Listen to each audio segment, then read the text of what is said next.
On a sweltering summer day, Tai lay sprawled across the floor while the grandmother from next door fanned her with a worn handheld fan. Sweat clung to her small body, but she stayed still, staring at the ceiling. It has been 10 days since her father returned home. In her notebook, written in thick black marker, she had carefully penned a single wish: please bring Dad home. Her father had always told strange stories. He claimed he came from the Talachium Empire, that it was Tai's true homeland as well. He said he had once been a powerful holy knight there, admired by everyone, defeating monsters and villains every day. When she was 3, she had believed every word. He had seemed larger than life, so cool that her heart would pound as she listened, sometimes fighting sleep just to hear more. But she was 4 now, practically grown, old enough to know that the strongest holy knight in the world would surely be rich. They were not rich. While other children at kindergarten went on summer trips, Tai and her father never did. He worked every weekend and every holiday: Children's Day, Hangul Day, Christmas. The adults in the gold apartment complex said his job did not pay enough for the effort he put in. Tai did not fully understand, but she understood enough. No matter how hard he worked, there was never quite enough. Not even for a new Tanny Pang sticker book. Still, none of that mattered to her. Her father was worth 100, no, 1,000 sticker books. She had overheard the whispers, though. Words about visas, about birth registration, about fines and deportation. About how he never said where he came from. The neighbors spoke in hushed tones, worried and curious all at once. Tai absorbed the pieces without fully grasping their weight. None of it changed one simple truth: she was happy as long as she was with her dad. Then the door opened. The neighbor from 203 stepped in, her expression wrong, too tight, too careful. The grandmother stopped fanning. A crumpled paper was clutched in trembling hands. The air grew heavier than the heat. When the envelope was opened, the room fell silent. Sweat gathered on Tai's forehead again. The grandmother suddenly pulled her close and burst into tears. Tai blinked, confused. The paper contained many difficult words, but one stood out. Deceased, she knew that word, dead. Her small fingers trembled as the paper slipped from her grasp. Later, after the adults rushed out, she stared at the notice again and again, willing the letters to change. Her eyes drifted to the Tanny Pang sticker book. Every sticker had already been used, even her favorite Titona Pang. She had hoped it would bring her dad home. Tears falling, she curled into herself, whispering that it couldn't mean him. It couldn't. She must have fallen asleep like that. When she woke, it was night. Rain poured outside. The grandmother returned soaked, carrying a water-stained box. It was not her father. The words "Relics Box" were printed clearly on the front. Tai understood what that meant. She had heard it in a television drama once. He had not come home. Late that night, after the grandmother's snores filled the small room, Tai slipped out and crept the 2 steps into what had once been home. On top of the deepest drawer sat the box. She climbed up and opened it. Inside lay his wallet, a few keys, and a necklace with a broken chain. She had never seen it before. He had always kept it hidden in his inner pocket. Tai pulled away the snapped chain and gripped the stone at its center. It felt faintly warm, as though her father's warmth still lingered there. Tears blurred her vision. Then, the ceiling shook. A violent tremor rattled the room. The floor thudded beneath her feet. Blinding light burst from the stone as it slipped from her hands and floated into the air. A voice echoed. "Why are you crying?" Tai could only stare as the stone hovered, light pouring from its edges. Something sprouted from it, a small, pitch-black head no larger than an adult's fist. Ruby eyes formed. A nose, a mouth, ears. The voice asked again why she was crying. Fear flickered through her, but as she looked closer, certainty slowly replaced it. It looked like Tanny Pang. Not exactly the same, but close enough. A small creature with arms, legs, a tail, and wings unfolded from the glowing stone. It licked its tiny paw as though this were all perfectly ordinary. "That man died, didn't he?" it said plainly. Her pupils shook. She forced out the words, barely audible. Her dad had left her all alone. The creature studied her for a long moment. "Want me to bring him back?" Before she could answer, it shuddered slightly and shook its head. "If I revived him, would you stop crying?" When the fairy calmly asked whether she wanted him revived, she hesitated. She knew dead people weren't supposed to come back, everyone did. But this wasn't an ordinary being. This was a fairy. Slowly, doubt gave way to hope. If anyone could save Dad, it would be him. Just as that fragile hope began to bloom, the fairy explained the cost. Reviving her father would require Tai to abandon this place, everything about it. At first, she didn't fully understand. Did it mean their small apartment? The alley? Her kindergarten? The fairy clarified. It meant all of it. Every memory, every moment she had lived there. The good and the bad alike. That meant leaving behind the neighbors she cherished, the familiar warmth of 107-room grandmother and 203-room auntie, and every precious memory she had made with her dad in room 106. Tai's face darkened as she struggled to process what that sacrifice truly meant. Then the fairy added one more thing. If she agreed, he would send her back to where she was meant to be, to the place of her birth, to a time where her father was still alive. Her eyes widened as she studied the creature before her, pitch black from head to toe, its presence both eerie and mesmerizing. Her heart pounded with a fragile, rising hope. Tai took a small, shaky breath. The choice was painful, but simple. Her father had always been the most important person in her world. That truth had never once changed, so she agreed. The moment she nodded, the alley fell into darkness as the streetlights flickered out. Tai stirred with a soft groan and opened her eyes, expecting darkness or the cold floor of the alley. Instead, she found herself lying on something soft and fluffy, like cotton candy. For a split second, she wondered if it really was, but the texture beneath her fingers told her it was only a thick, plush blanket. Then everything rushed back. Her father, the fairy, the choice she had made. Her heart began to pound. A voice spoke from beside the bed, unfamiliar and calm, telling her she was awake. Tai startled and shot upright, clutching the blanket around herself. Standing nearby was a boy she had never seen before. Yet something about him felt familiar. His hair was black as night, his eyes bright like jewels, and for the briefest moment, she could have sworn she saw pointed ears rising above his head. When he moved, they disappeared. Still, Tai was certain. She excitedly called him Kamengi, delighted that he could now transform into a human. The boy's expression immediately turned sour. In a flat, unimpressed tone, he denied it. He was Kamengi. The fairy she had met, whatever she had been calling him, was not his name. Tai blinked, confused and a little embarrassed.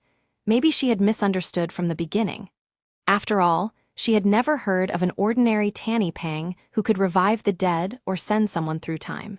Perhaps he was something far greater, like the legendary puppetmen she had heard about, the ones rumored to possess immense power and even the ability to travel across time. As that realization settled in, she began carefully scanning her surroundings. Before falling asleep, she had been in their small apartment. This was nothing like that. The bed was large, piled high with soft bedding. The air felt different. Above her, fabric shifted gently. It wasn't a normal room at all. It was the inside of a tent. When she asked where they were, the boy, still visibly irritated by the nickname, answered with a sigh. They were in her father's hometown. She had said she wanted to come, and so she had been brought here. Her father's hometown. Tai's eyes widened slowly. She had heard countless stories about it. Talachium, a vast, beautiful country with clean air and open skies. Her father's eyes had always sparkled when he spoke of it, even when he mentioned how it had changed after the mana stones appeared. Compared to the cramped alley she had grown up in, Talachium sounded enormous, almost magical. And now, somehow, she was here. Kamengi's next words shattered the warmth building in Tai's chest. Even this country, her father's homeland, could not revive him. For a heartbeat, her world tilted. Had he failed? Had she abandoned everything only to arrive alone? Before panic could fully take hold, he clarified, they hadn't revived her father, they had gone to the past. Turning back time solved what resurrection could not. Tai blinked, trying to untangle the idea. If she had come from the future into the past, did that mean there were now two versions of her? Kamengi laughed at her guess and pulled open the tent flap. They were far earlier than that, 7 years before she would even be born. Outside stretched a vast forest at dawn. Towering conifers pierced the sky, smaller trees spread their leaves beneath them, and dew clung to moss and twisting vines. Birds began to chirp as sunlight filtered through the branches. Somewhere in this enormous world, her father was alive, but he wouldn't know her. He might not even cross paths with her at all. Tears welled in her eyes. Then she turned, face bright despite the tears. If he was alive, she would find him. Even if he treated her like a stranger. Even if he never knew who she was, seeing him healthy again would be enough. She remembered his bedtime stories, how he had once been a king-level holy knight, the strongest of them all, stationed at the Imperial Holy Knight Order headquarters in the capital. If she reached the capital, she could find him. The plan sounded simple in her head. Reality quickly proved otherwise. After trudging through the forest, breathing hard, she turned back, only to find the tent still visible in the distance. She had barely covered any ground. In her old neighborhood, a short walk would have taken her into the heart of a city. Here, the land stretched endlessly. As she stood there, frustrated and small beneath the towering trees, an idea sparked. Wings. If only she had wings. She turned hopefully to Kay Kamangi. He cut her off before she could ask. He couldn't carry her. He couldn't teleport either. Bringing her across dimensions and manipulating time had drained him to the limit. Now that she looked closely, he did seem pale. He had expended enormous power to save her father from death and prepare a safe place for her to awaken. Guilt replaced her frustration. He was her benefactor. Complaining would only burden him further. Trying to help in the only way she knew how, she offered him a kindergarten filial piety massage, proudly mentioning she'd ranked first in her class. He declined immediately and stepped aside, looking more uncomfortable than flattered. Then he explained something that made her go still. High-level magic, especially spells that moved through space, left traces. They could be tracked. She remembered the grim look on her father's face whenever that word appeared in the news. Tracking led to deportation. Deportation meant separation. She didn't fully understand the politics of it, only that it meant being chased away, possibly far from him. She spun around to warn him not to use magic at all. But he was gone. In his place lay a small black stone among the leaves. Tai stared at it, startled, then quickly scooped it up. Exhausted beings like him must return to a resting state, just like puppetmen retreating into their puppet balls. He had simply used too much power. With careful, solemn hands, she placed the stone into the inner pocket of her kindergarten backpack and zipped it securely shut. She checked twice to be sure. Don't worry, she thought, I'll handle things from here. Remembering 107 room grandmother's advice, that even when life tasted bitter, you had to endure it, Tai squared her shoulders.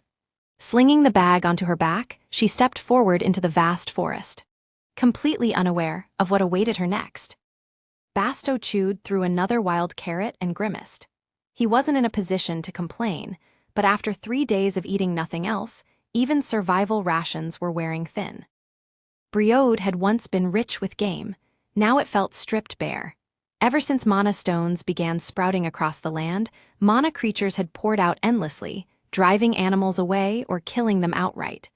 Mercenaries and Imperial forces could destroy one stone, but another would surface somewhere else. The cycle never stopped. He pulled out his worn map.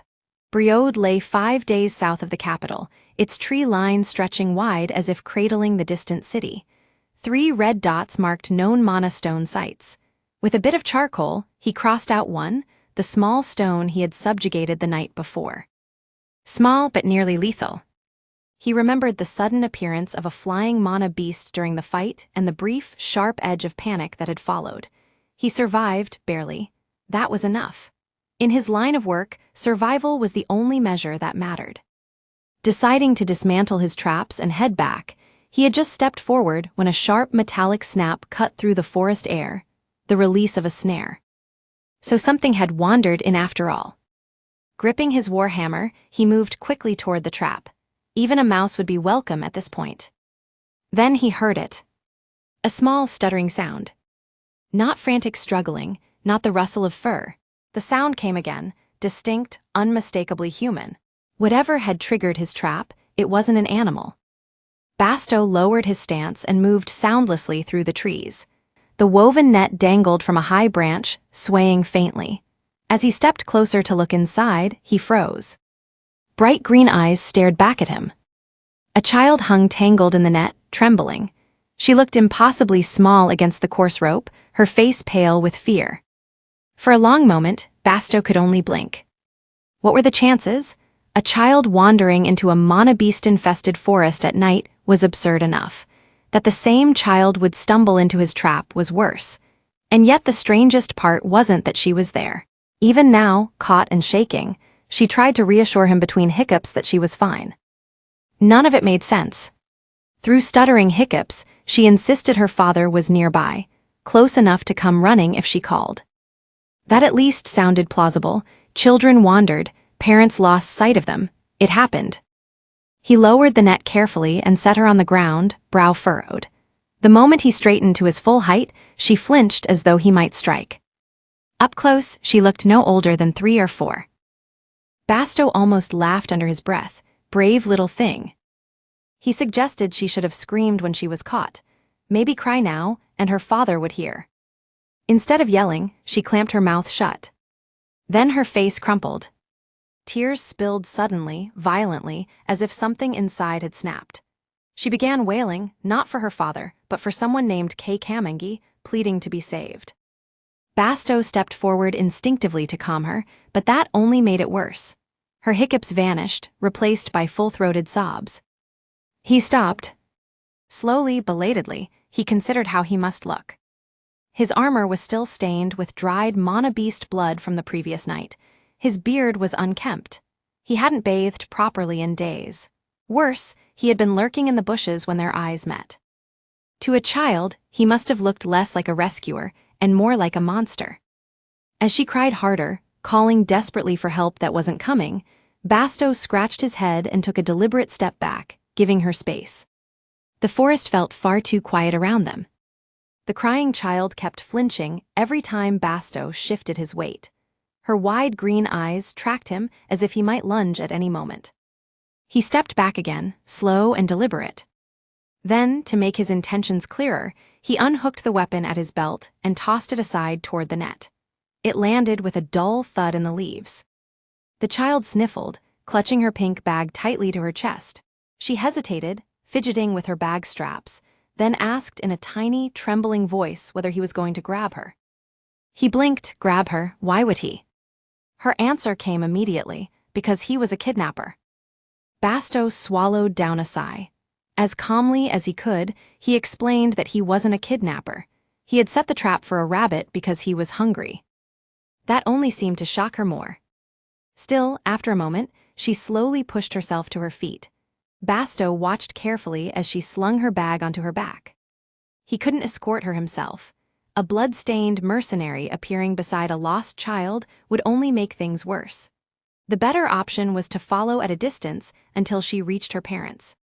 If she didn't find them before nightfall, though, this would turn into a real problem. He told her again to hurry. It was dangerous to be alone in a forest like this. She made it 3 steps. Then she stumbled and plopped onto the ground. The small body sat there for a second before turning back toward him. Their eyes met across the quiet stretch of forest. She clutched her left ankle, lower lip trembling, probably twisted when the net had dropped. A small, pitiful voice reached him. Her leg hurt. Basau closed his eyes briefly. So much for keeping his distance. Uncle, do rabbits taste good? Basau glanced up from where he was wrapping a compression bandage around her tiny ankle. He answered simply that they did. Her eyes widened with intense curiosity.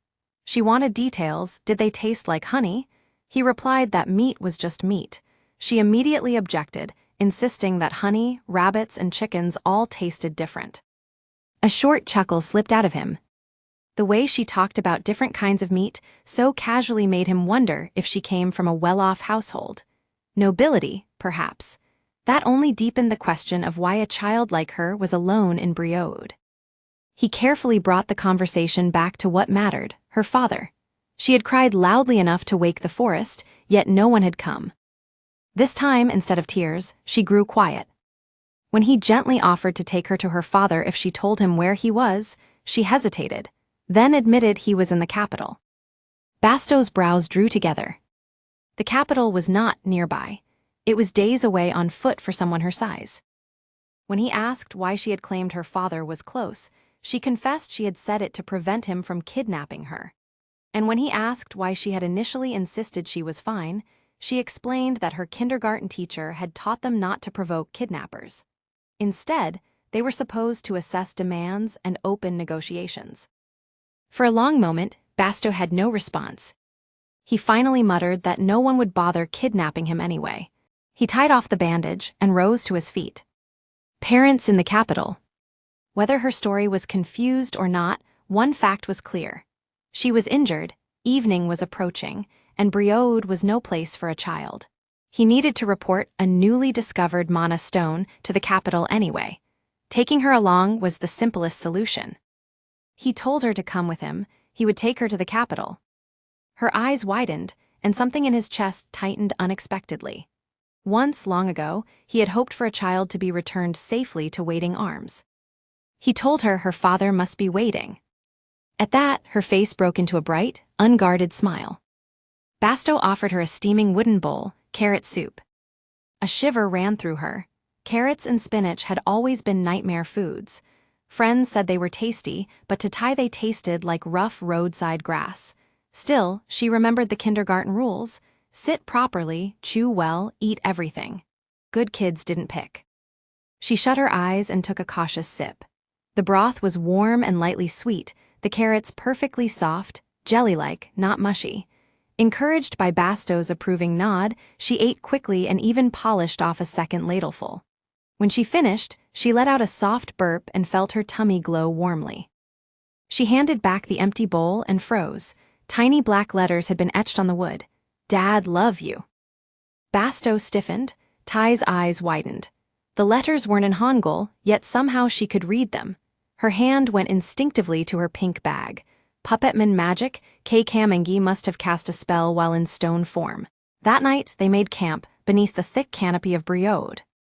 As Basau pulled a waterproof tarp from his pack and secured it between two sturdy trees.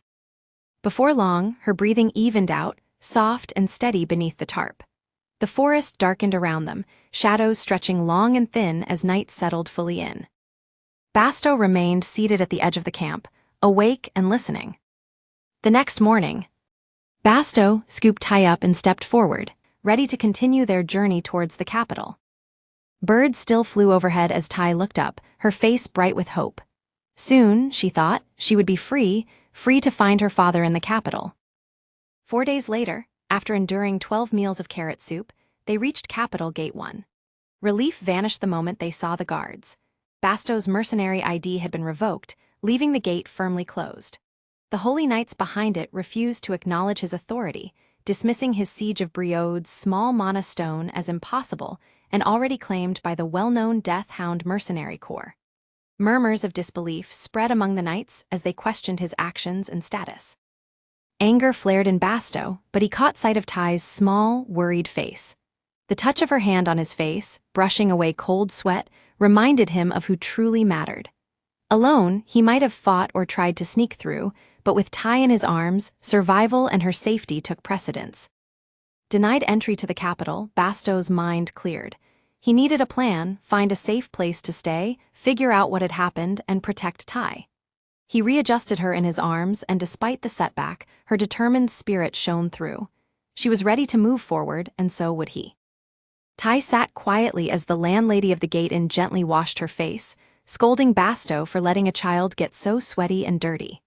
The woman's firm but caring touch reminded Tai of 107-room grandmother back home, and she felt a warmth in her chest she hadn't expected. When her face was finally clean, the landlady handed her a cup of warm milk, and Tai sipped it by the window, watching the world outside. Basau and the inn's elderly owner, the woman's husband, spoke in low, tense tones about the recent troubles at the capital gate. Basau's mercenary ID had been revoked, likely due to Karl Warbin's interference, and the denial of entry kept them outside the city's walls. Tai listened, piecing together what she had overheard from Dad long ago. The capital was safe, tightly controlled, and only accessible to certain people. She remembered Bananra village, her father had mentioned it, and she now understood why Bastau's anger ran so deep. Excited, she called out the name she remembered, mixing it with her own childish pronunciation. The old man laughed heartily, correcting her, and Ty's eyes widened as recognition struck. The hammer-wielding mercenary from Banana Village, the man she knew as Uncle Basau, was the very same person her father had spoken of. Memories and stories she had absorbed over the years suddenly connected. The realization made her heart race. She wasn't just following a stranger. She was with the man her father had trusted, the one who had endured hardship to survive and protect others, the one from the village she had come to know in bedtime stories. Ty's eyes sparkled and her small hands clenched around her cup. Everything suddenly felt clearer. She knew who Basau was, and now she knew why she could trust him. Ty sat quietly, replaying the story in her mind. Her father had been a super strong holy knight with 20 elite subordinates, the closest of whom was Hammer Uncle Basau. The pieces fell into place: the bushy beard, the massive hammer, the lone wanderings after losing his family in Banana Village. The tragedy of that day came rushing back. Hammer Uncle had entrusted Cal, his friend and leader of the Death Hound Mercenary Corps, with the care of his wife and daughter. But Cal had abandoned them, drunk and cowardly, leaving the village defenseless.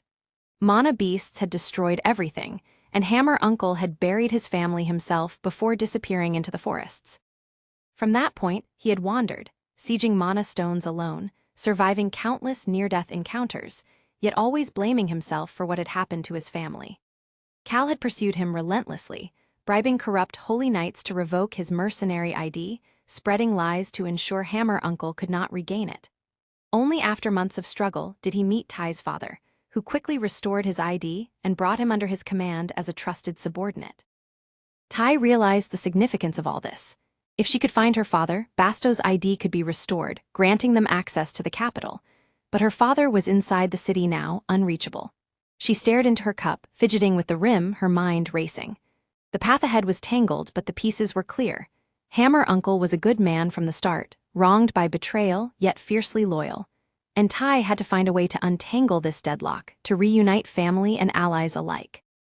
As a sty falls into a restless sleep, her brow furrowed by the weight of her journey, Basau covers her with a blanket and quietly grapples with the logistics of reaching the capital, ultimately deciding that her safety may require him to entrust her to a reliable contact rather than accompanying her himself.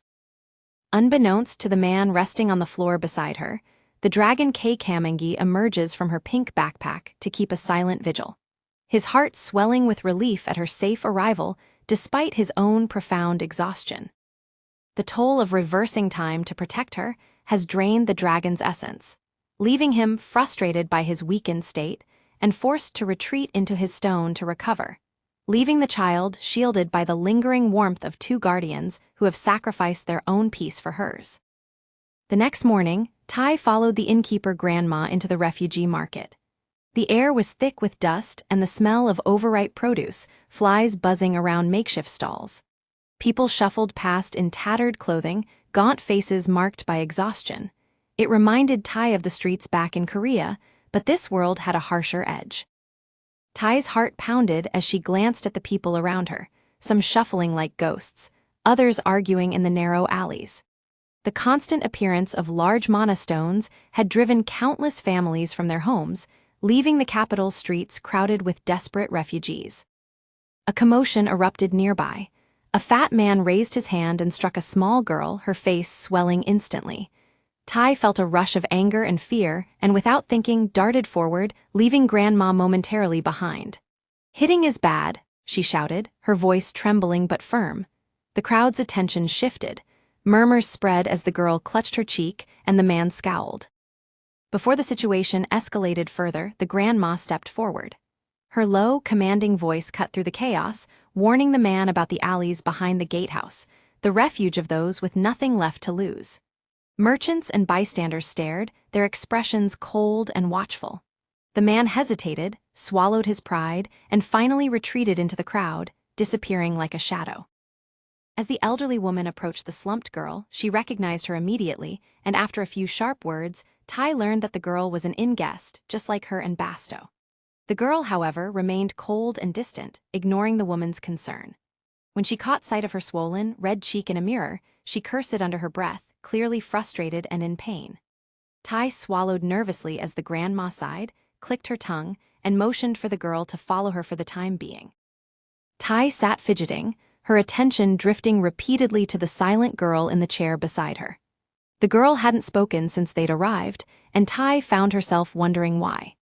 The grandma soon returned from the kitchen, placing a bowl of iced water and a clean cloth in front of the girl. She grumbled and protested at first, but eventually pressed the cloth to her swollen cheek. Watching her, Tai's earlier suspicions crystallized into shock. This girl was really bad. Trying to mask her fear with bravado, Tai teased her, saying a tiger will take her if she's bad, but the girl responded with a hollow laugh before yanking off her hood. Thick, dark brows framed striking dark eyes, and Tai blinked in disbelief. Then came the twist. The girl revealed she was a boy. Despite his long lashes and pale skin, the boy's presence carried an unmistakable boyish intensity, leaving Tai both bewildered and on edge.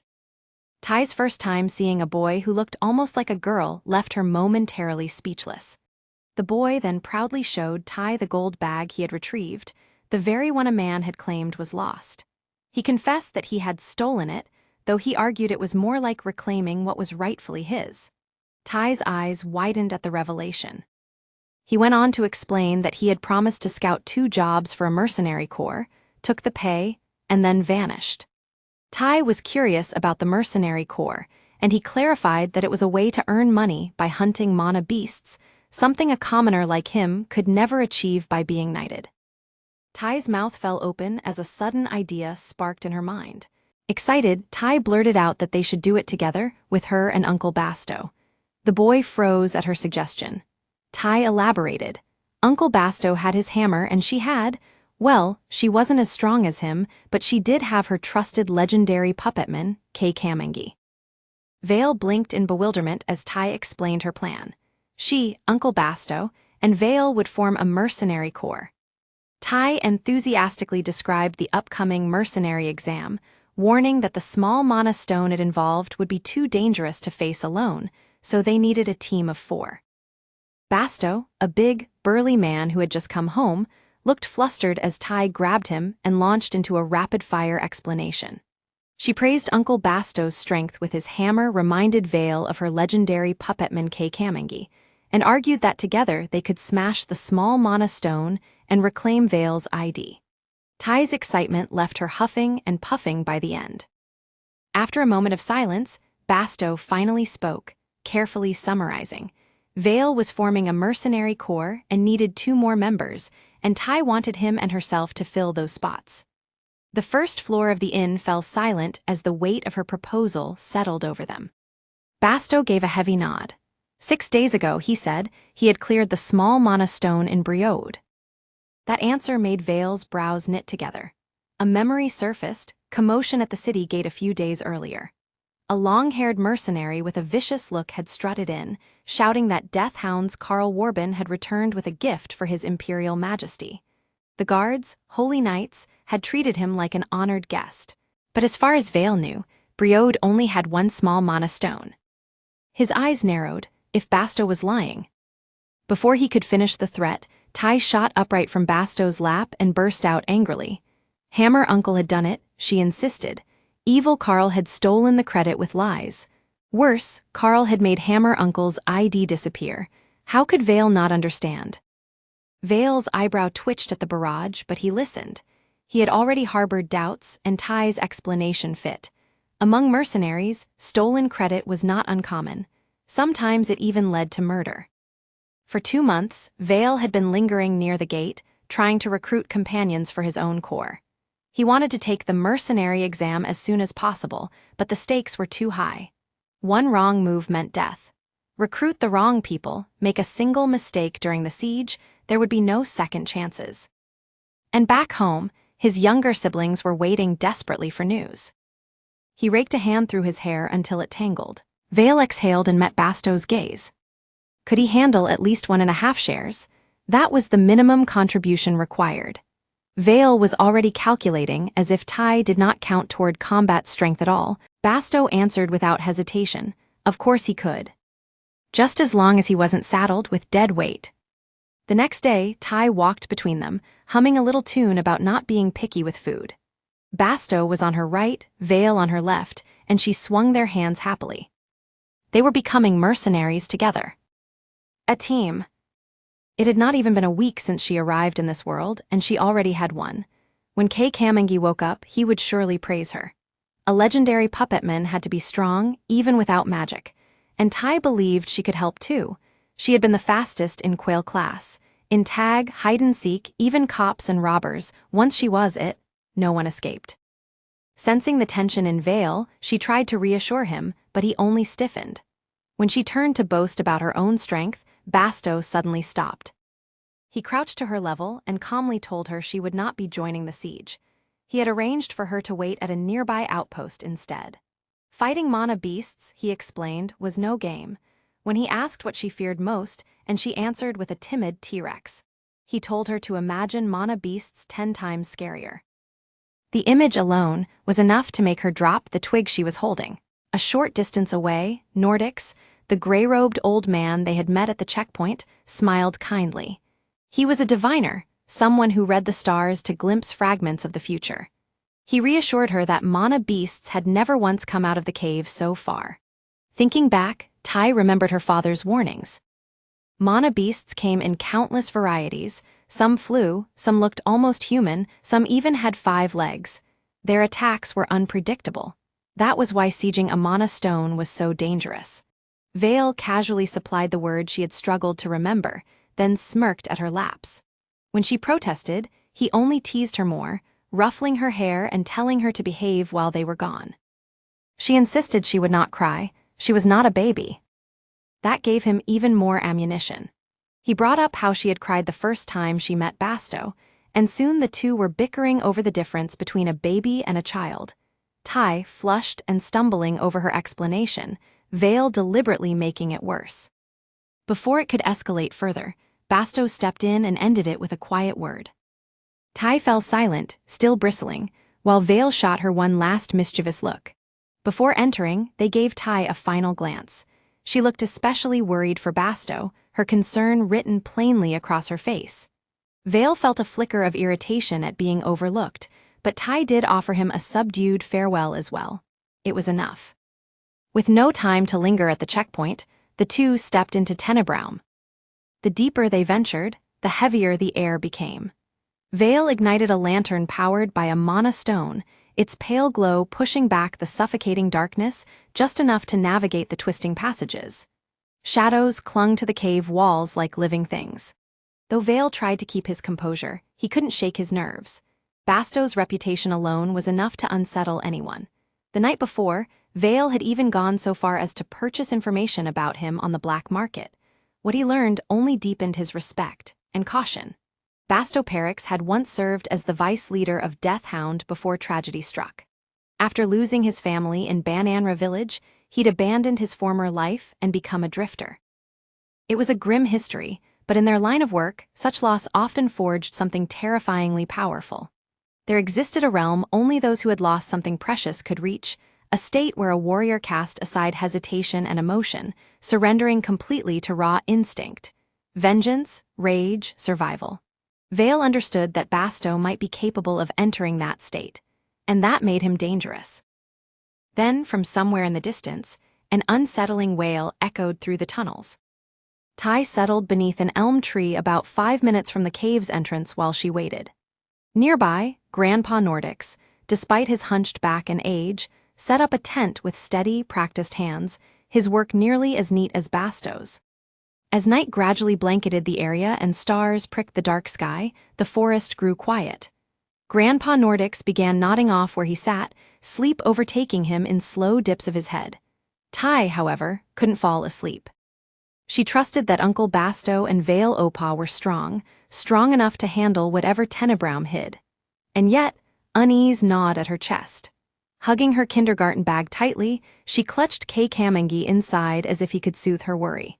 She whispered for him to wake, wishing he would come back so she could tell him everything that had happened. The ground suddenly trembled beneath her. Startled, Tai shoved the necklace back into her bag and looked up. In the distance, a red light flickered ominously, pulsing against the darkness. She found herself staring at it, almost entranced. In an instant, Grandpa Nordics grabbed the back of her collar and yanked her hard.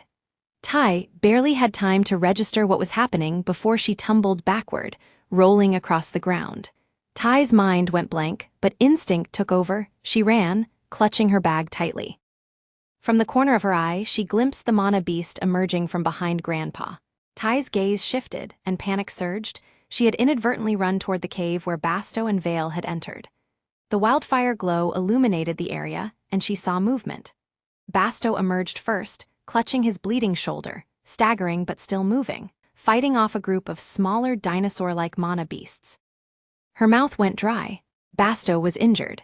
Vale was being pushed back, clawed and bleeding from his thigh. Everything seemed to slow. Basau collapsing mid-run, the mana beasts charging with feral precision, their flaming eyes reflecting the firelight, teeth gaping, claws glinting. Tai's heart sank.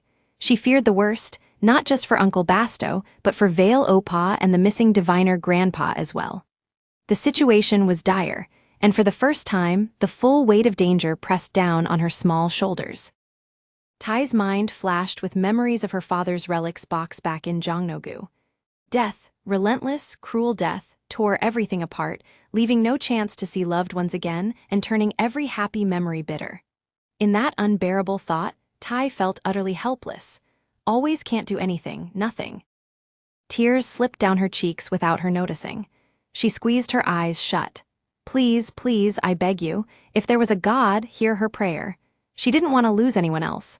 All she wanted was to see her father again, even just once. Then something happened. A cold energy surged from her chest. When Tai opened her eyes, a pure white light flooded the surroundings. Meanwhile, Vale gritted his teeth against the pain ripping through his thigh.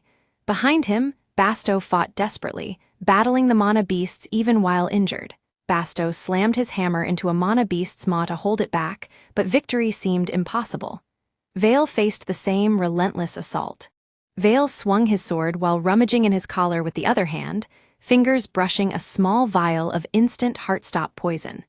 Better than being torn alive, he thought, choosing a clean death if it came to that. A strange sound cut through the chaos, darkening the sky. The mana beasts lunging at Vale froze mid-attack, their gazes drawn inexplicably behind him. Before he could even react, something whooshed overhead. A roar exploded in his face. Vale froze, staring at the sight, pale, skeletal forms binding the mana beasts, bones unmistakably controlling them. The battlefield shifted in an instant, leaving Vale both stunned and wary of what this new force might mean. A skeleton bound the mana beast Belios by the neck.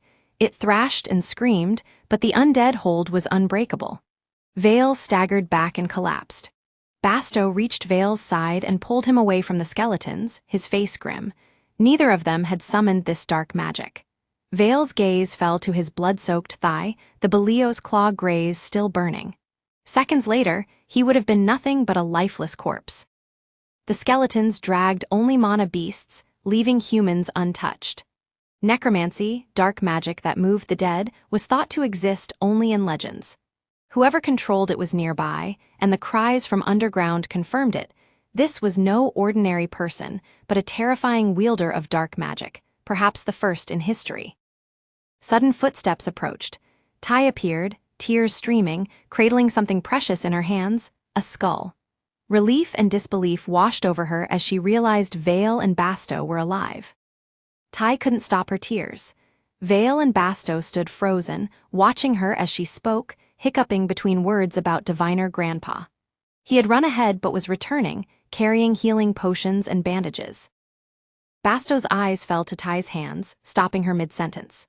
Vale blinked vacantly, barely breathing, as the child continued as if nothing unusual had happened. She named the skeletons Bone Friend 2, all the way to Bone Friend 23. The bone's creaking finger had clearly indicated a direction.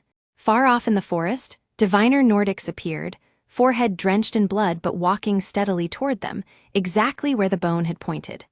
Relief and awe washed over Vale and Basau. Tai's bone friends had informed her that they had collected all the monster cores needed to pass their mercenary group test. Inside the cave, her bright laughter echoed as she continued holding the skull, speaking to it as she had before. Basau and Vale remained silent, while Nordics trailed behind, equally subdued. Tai suddenly pointed at the spot where the mana stone had been, revealing that it had vanished and that all cracks around it had disappeared. The Bone Friends, being underground, must have taken care of the remaining threats, leaving the mana stone perfectly sieged. This surprised Basau and Vale, as they hadn't eliminated all the mana beasts themselves, and the escape of a Ryclops during battle had proved that the cave was not entirely secure. Tai sat where the mana stone had been, placing the skull neatly in front of her, her small, childlike behavior blending imagination and reality.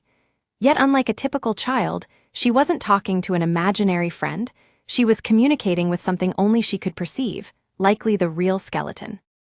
Basau, Vale, and Nordics were left unsure how to respond. A legendary user of necromancy had appeared, and that person was only 4 years old, unaccompanied and entirely capable of incredible feats. Tai appeared completely unaware of the scale of her own abilities, happily chatting with the skull as Basau watched, uncertain how to approach her. Nordics then observed from behind that Tai was innately gifted with mana, her remarkable abilities having awakened naturally without her realizing it, a phenomenon that typically occurred only in adolescence. Despite her youth, Tai's mana power was extraordinary. Still processing this revelation, Tai casually revealed that her father was an immensely powerful figure, a holy knight regarded as the strongest in the world. She explained that she had inherited his blood, and with it, incredible abilities of her own. Basau and Vale exchanged glances, realizing that the situation was far more complex than they had anticipated. The child's casual words hinted at a legacy and strength beyond her years, leaving the three adults unsettled and aware that Tai's true potential was only beginning to reveal itself. In this world, 2 main types of abilities could awaken: holy power and mana. Holy knights wielded holy power through their swords, while mages like Tai had mana. Tai had just awakened her mana naturally, an extremely rare occurrence, especially for a child born to a parent with holy power, a phenomenon sometimes considered a bad omen. The revelation that her father was a holy knight of unparalleled strength immediately drew the attention of Basau and Vale. If Tai's words were true, her father could be no one but a member of House Luminon, a noble lineage of elite holy knights who had lived lives of privilege untouched by hardship. Tai explained that she had been living with her father until recently in a tiny, modest home. Despite the harshness of winter and limited space, she cherished the time she had with him, describing it as feeling like she had hundreds of family members around her. But her father had left, and Tai had been left alone in the forest with a being she called Kamengi, a powerful entity residing in a black stone. Unbeknownst to her, Tai had unknowingly performed an eternal summon, bringing forth Kamengi long before she had fully understood her powers. Tai's plan was to awaken Kamengi so they could find her father. However, she revealed a heartbreaking truth. Magic had erased her from her father's memory. Though he must miss her, he would not recognize her due to the time-altering effects of the magic. Basau, Vale, and Nordics realized the brutal circumstances Tai had endured. A child of House Luminon, born with mana potent enough to activate necromancy, abandoned in the forest, and burdened with an erased existence. The enormity of the situation, combined with the cruelty of the magic that had severed her connection to her father, left the 3 men in stunned silence. Vale struggled to comprehend the cruelty Tai had endured, whispering in disbelief at the notion that someone could be erased from another's memory. Basau clenched his fists in silent anger, while Nordics remained solemn, observing the situation carefully. Vale, fueled by outrage, accused House Luminon of monstrous acts, stealing a child from her father and erasing her existence from his mind, calling their deeds worse than anything a beast would do. Basau urged caution, reminding him that nothing was certain and that Tai was still too young to fully understand her circumstances. Even Nordics reinforced the need for measured judgment. Despite the uncertainty, the urgency of the situation was clear. They needed to confront House Luminon and, in the meantime, protect Tai by hiding her identity. Vale's anger reminded them of the dangers she had already faced alone in Briode Forest, exposed to deadly threats far beyond her age. Though the men disagreed on the extent of the nobility's malice, all understood the gravity of Tai's position. A powerful child, orphaned or abandoned under mysterious circumstances, now carrying abilities capable of changing the course of events. Basau, maintaining a calm focus, moved to guide Tai, determined to navigate the perilous path ahead without letting emotion cloud judgment. Tai struggled to think of a way to hide her identity. She knew that fleeing like a rabbit would keep her safe, but it would also prevent her from finding her father. Fear weighed heavily on her, and she wished she could appear as formidable as Basau or as secretly powerful as Vale. Then an idea struck her. She didn't have to hide her appearance if she could act impressively enough to command respect. By pretending she wasn't truly a 4-year-old, she could give the impression of being a hidden powerhouse, someone far stronger than she appeared. A few days later, at Checkpoint 1 of the Capital Gate, the group prepared to become official mercenaries, needing to demonstrate a perfect siege of Amana Stone. The team was an unusual mix: a huge bearded man, a young woman of striking appearance, a hunched old man of questionable mobility, and a small child standing confidently with arms crossed and legs spread wide. The combination was so bizarre that even the observing Holy Knight, Cutest, was skeptical. When the child opened a sack revealing the spoils of their battle, 3 Ryclips and 18 Belios mana stones, equivalent in power to 2 Inferno winds, the assembled observers were stunned. How such a mismatched group had defeated such formidable foes was beyond comprehension. The child, Tai, with vivid green eyes and messy braided hair, scowled at the Holy Knight, asserting her authority. At her command, a skeleton, grotesque yet eerily human, clothed in tattered armor remnants, emerged from the ground. The summoned being moved with unnatural precision and positioned itself protectively behind Tai. The sight left the Holy Knight and onlookers pale and speechless. Even Tai's massive mercenary subordinate, Basau, stepped forward defensively to shield her from the incredulous Cutest. The crowd's murmurs and fear heightened as it became clear that Tai was no ordinary child. She wielded the power of necromancy, commanded formidable allies, and could summon dark creations capable of inspiring terror in even the most seasoned holy knights. Tai's heart pounded wildly as she prepared to fully embrace her role. Cold sweat oozed from her palms as she recalled Vale's constant reminders to act the part convincingly. Summoning every ounce of courage, she signaled to Bone Friend 3 behind her, which responded with a terrifying display, turning its head unnaturally and drawing a sword in a way that even unsettled Tai herself. Stealing her resolve, Tai confronted the Holy Knight with an arrogant, commanding presence.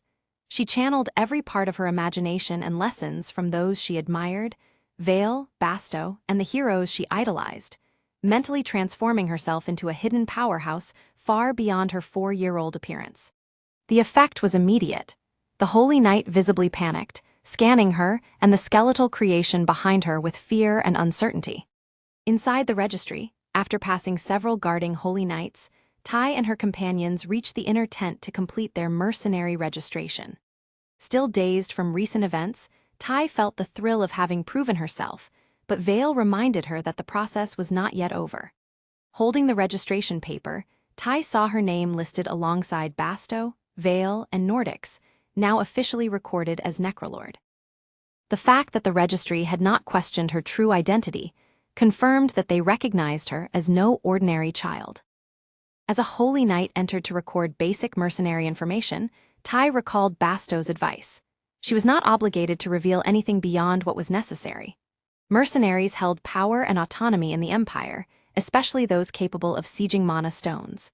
Understanding this, Tai maintained her confident demeanor, projecting the authority of necrolord.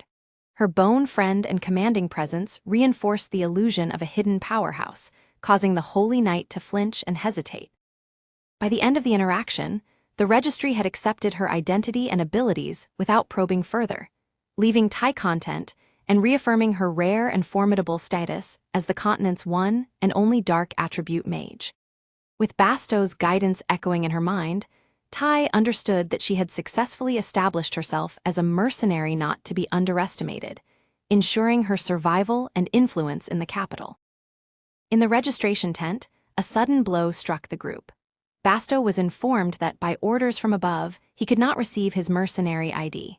A report from Karl Warbin, a former unit leader, accused him of illegal acts and theft, effectively blacklisting him from the core.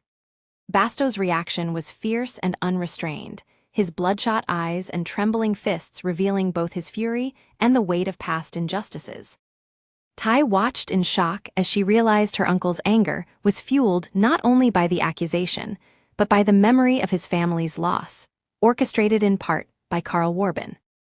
The Holy Knight, visibly uneasy under Basau's wrath, confirmed that the corruption went far beyond routine bureaucracy.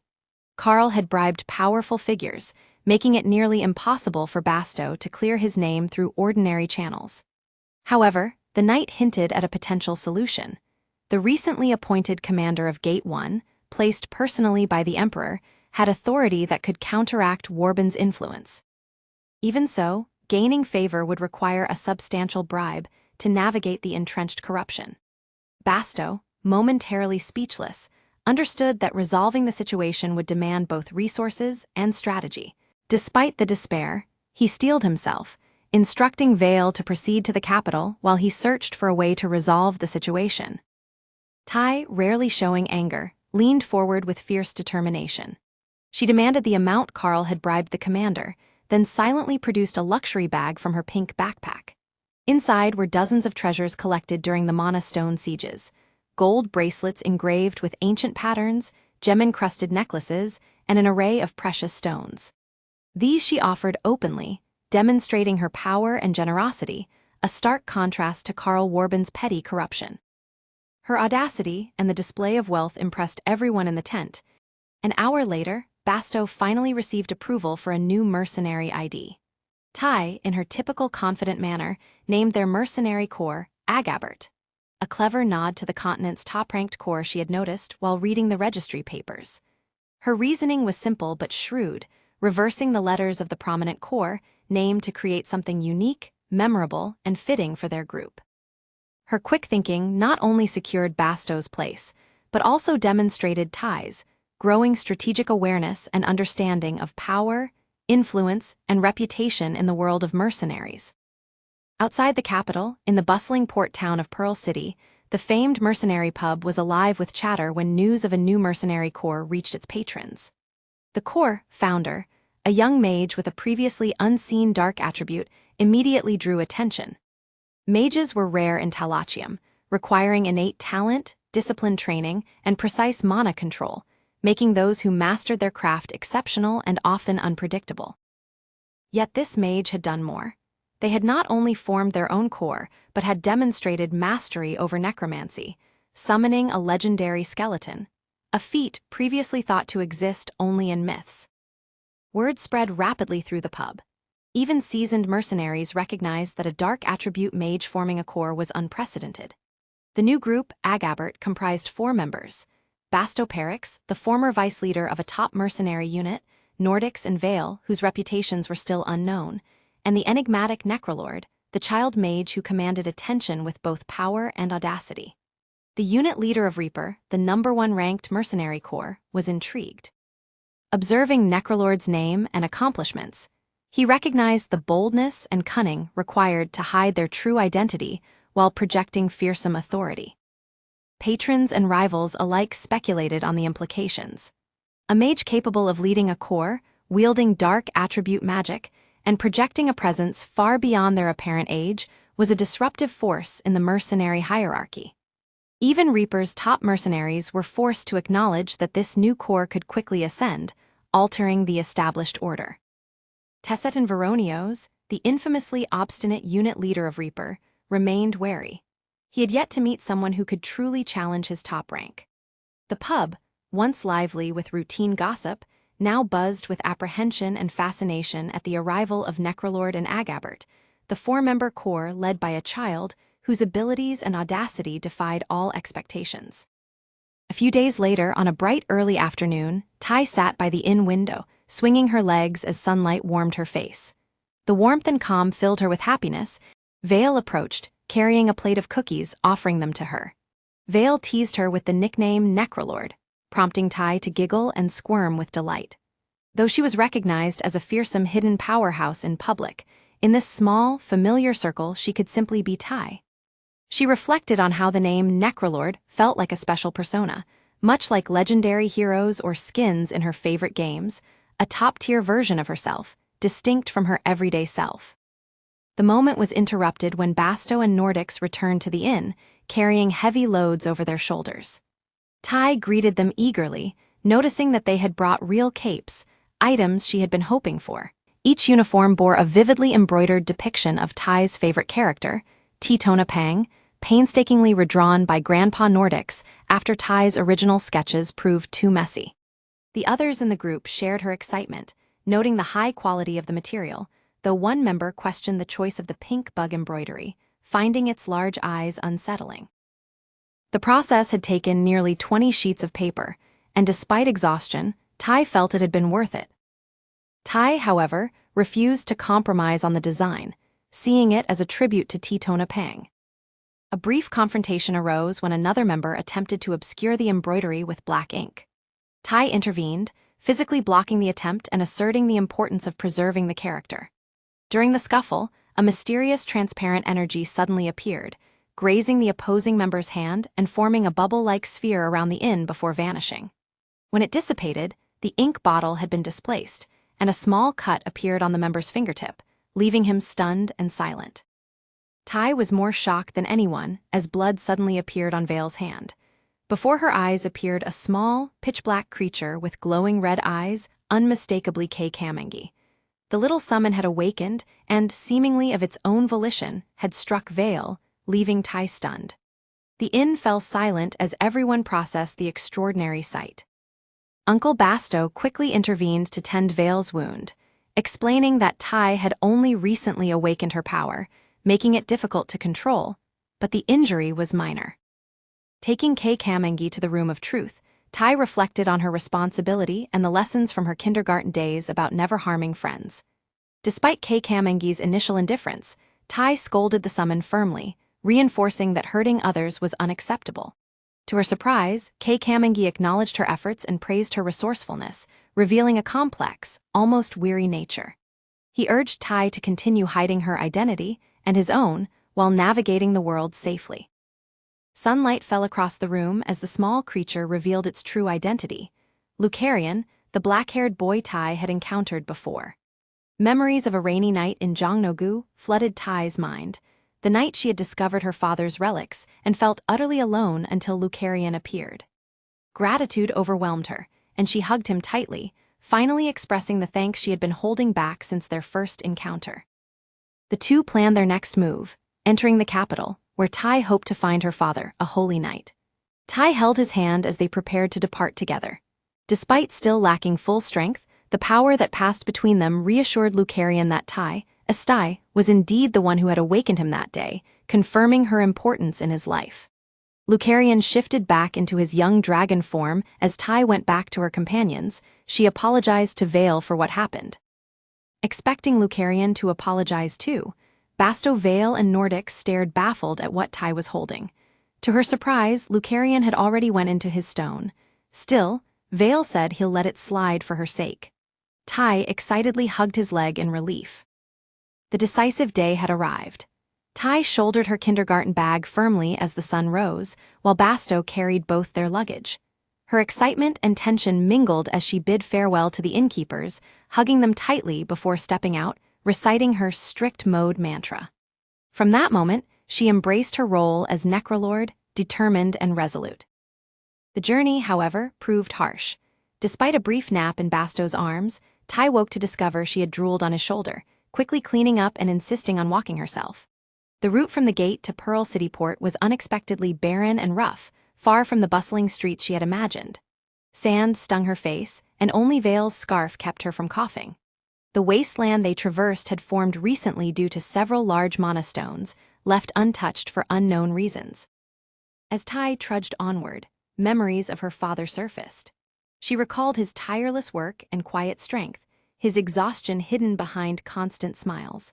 She thought about how suddenly being transported to an unfamiliar world mirrored her father's own struggles when he first came to Korea. Tai recognized that her survival so far was thanks to her father's guidance and the allies she had met along the way, especially Basau.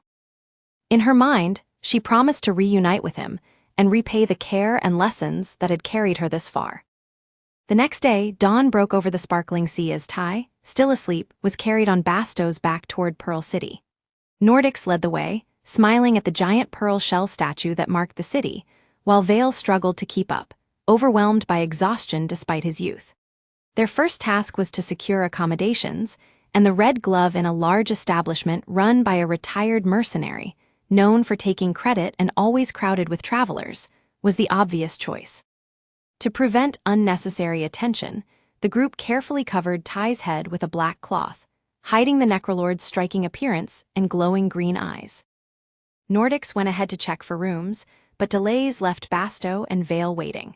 Tired of waiting, Vale and Basau ended up following Nordics inside to check the situation, finding him still talking with the innkeeper who reassured him that although there are no empty rooms at the moment, a guest was leaving soon and a room will be open for them. Eventually, a guest was spotted leaving Tessetin, the captain of the formidable mercenary group Trebaga. His casual yawn and slow movements belied an overwhelming presence. Even standing still, he seemed to command and crush the room with his aura. After a brief moment of scrutiny, Tessetin left in a hurry, called away by a ship's arrival, leaving the group awed by his reputation as a blood-calling demon, beast slayer, and mercenary legend. As the adults coordinated lodging, Tai dreamed blissfully on Bastau's back. In her slumber, she imagined herself as an innkeeper and her father as a playful customer. Ruddy assigned the group a room at the inn, and Tai eagerly explored the clean, spacious space. 2 beds lined opposite walls, crisp white sheets gleaming, and her own was set by the window. From there, she marveled at the dazzling expanse of the ocean stretching beyond the bustling square, Pearl City's beauty striking her after the long, dusty journey. Left alone briefly while Basau and Vale went downstairs to investigate Tai's parents, she perched by the window, humming a familiar tune. Then her eyes caught a familiar figure moving through the crowded streets toward the harbor. Gray robes, the same commanding presence she recognized, her father. Panic and urgency overcame her. She bolted from the room, barreled through alleys and dodged the busy crowd, chasing him toward the pier. Despite weaving around obstacles and forcing her way past the crowd, the ship he boarded began to pull away. Tai's cries for him were swallowed by the ship's horn and the roar of the sea. Heartbroken, she slammed into a bag, stumbled, and scrambled to the pier's edge, only to see the ship move farther out, leaving her staring at the black waves. Tears streamed down her face as she realized she had finally found her father, the one she had searched for across worlds. But he glanced back only briefly before turning away, indifferent. Overwhelmed, Tai collapsed into tears, the weight of hope, longing, and disappointment crashing down on her. In the Red Glove Inn's basement tavern, Basau and Vale pressed a burly mercenary for information about the Lumanen family, the Empire's prestigious Holy Knight household. The mercenary recounted the family's 4 sons, the eldest a tactical advisor, the second a brigade commander, the third heading the medical division, and the youngest recently missing, supposedly secluded in training. When asked about children, the mercenary confirmed that none of the sons, aside from the youngest, were known to have offspring. Vale and Basau considered the possibility of a late-born child from the family head, Valentis Lumanen. Though Valentis was famed for his devoted marriage to Eleonora, the saint of Richard, Vale pointed out that appearances can be deceiving. Even the seemingly perfect unions of nobles could conceal secrets. The pair speculated that if Valentis had a hidden child, it might explain the mysterious absence of the youngest son. Before they could explore the matter further, Nordics came running down the stairs, hair whipping wildly, announcing that the captain had gone missing. The revelation sent a ripple of shock through the tavern, leaving the group with urgent new questions and a growing sense of unease about the events unfolding in Pearl City. Vale, Basau, and Nordics frantically searched the alleys and rooftops of Pearl City after realizing Astai had run off. Her speed and determination had left them scrambling, but they eventually spotted her huddled near an abandoned logistics pile at the far end of the pier. Vale leapt across rooftops, and Basau and Nordics surged through the crowds to reach her, hearts pounding with fear and relief.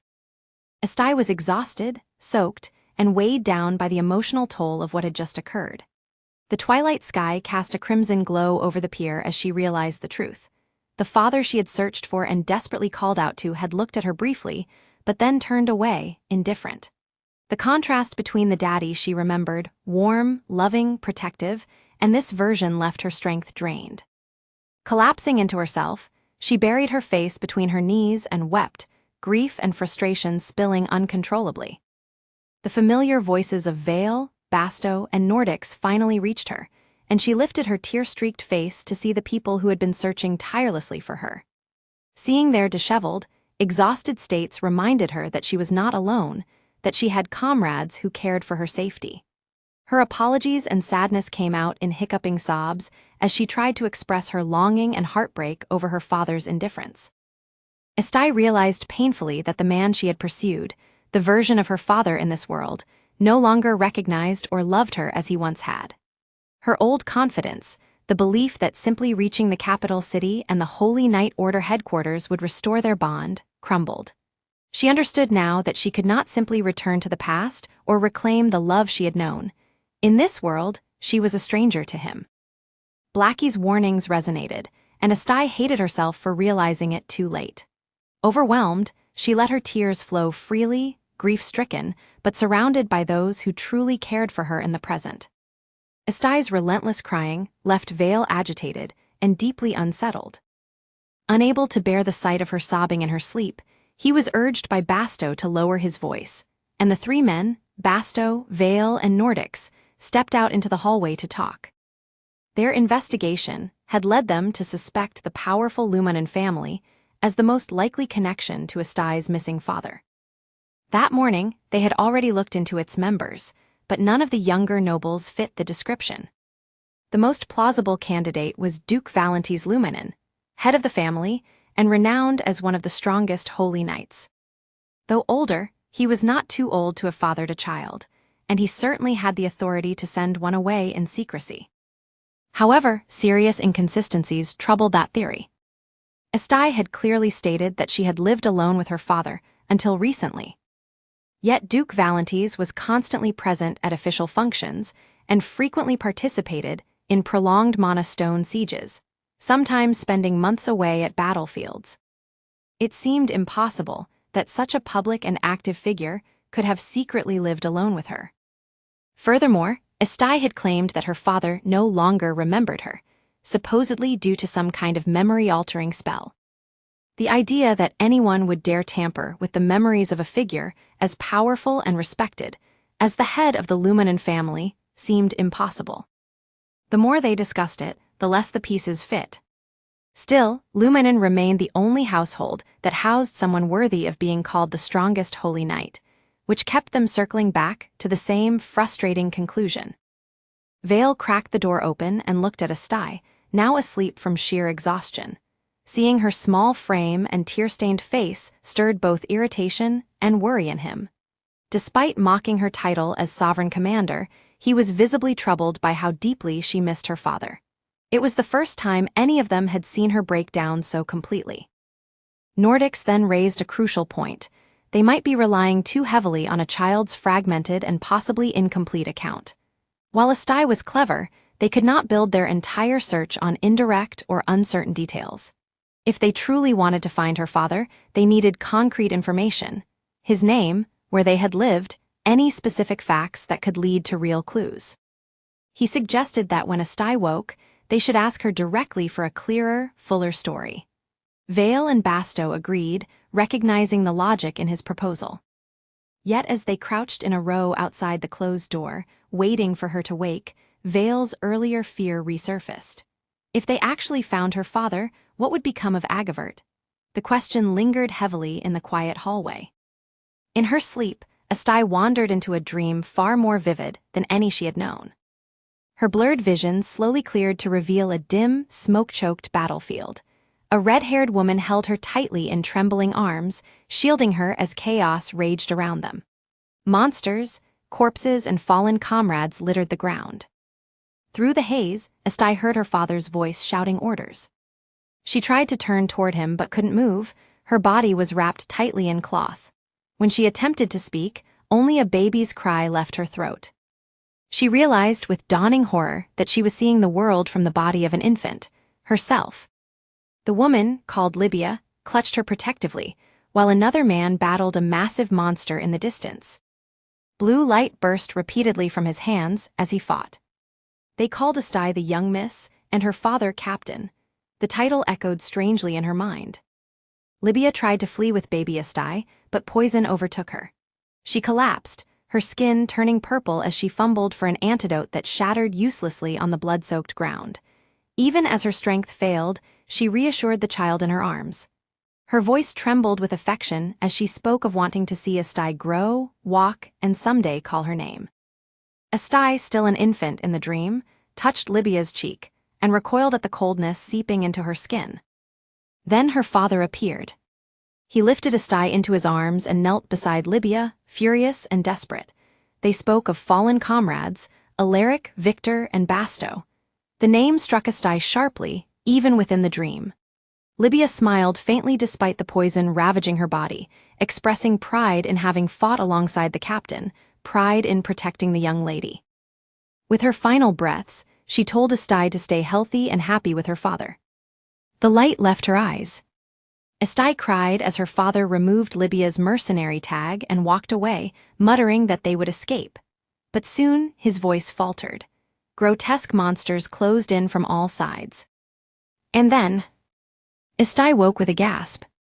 Her room was dark, evening light flickering beyond the curtains. Sweat drenched her body, and tears threatened to spill again. The dream had felt too real, too detailed to dismiss. She remembered every word. Slowly, realization dawned. It wasn't just a dream. It was a memory, something that had happened long ago, before she and her father went to Korea. Confusion churned in her chest. Why had everyone called her father captain instead of commander, as Nordics had once explained holy knights were titled? And if Basau had been her father's subordinate, as her father claimed, why did he now seem to hate holy knights? Why was he working as a mercenary instead? And the gray robe her father had worn at the pier. Was that accident? He once mentioned the massacre she had just seen. Lucarian appeared quietly beside her, his presence warm and steady. He looked at her with gentle concern and asked if that was why she had been crying. Astai broke down completely. Clinging to him, she sobbed that he had been right, that her father truly had forgotten her. She no longer had the confidence to tell him the truth, to declare that she was his daughter. She missed him desperately. Lucarian held her as she cried, his own thoughts heavy. Even while he had slumbered in another world, he had faintly sensed her laughter and her tears. Her joy had brought him comfort. Her sorrow had made him feel as if the world itself were cracking apart. That was why he came here, to stop her tears, no matter the cost. He called her softly, by name, and spoke of something known as the law of fated regression. The idea that certain destinies repeat no matter how many times a life is lived. Astai blinked at him, confused. He explained that what is meant to happen will happen. Most humans, no matter how they live again, eventually face the same fate. Fear struck her instantly. Did that mean her father would fall into that other world again?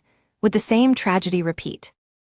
Lucarian did not answer directly, but the implication hung heavy in the air. Astai's terror hardened into resolve. If fate sought to drag her father back into suffering, she would stop it, even if he no longer remembered her, even if he had changed. If he were pulled into that other world again because of her, he would suffer and then leave forever. She wiped her tears and declared that in his hometown, she would ensure he lived peacefully to a ripe old age. Lucarian reassured her that if anyone could defy such a fate, it would be her. And though her heart still ached, a fragile determination began to take root within it. Astai had barely steadied her breathing when the door suddenly burst open.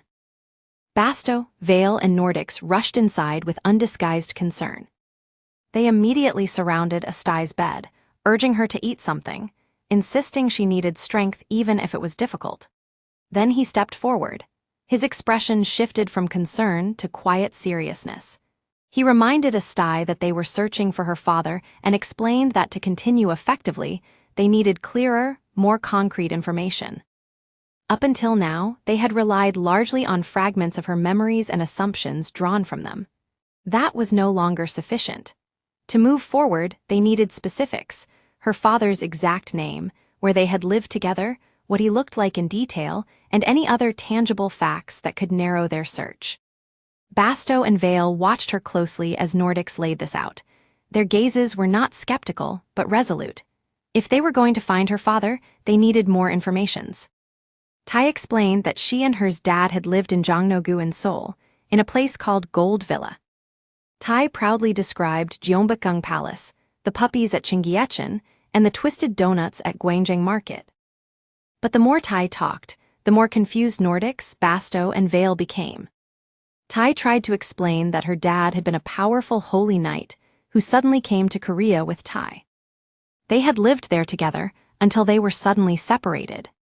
Tai glossed over the part about the time travel and simply said that after losing Dad, Tai had been lonely, cried at night, met Kei Kamengi, and ended up here. The room fell into heavy silence.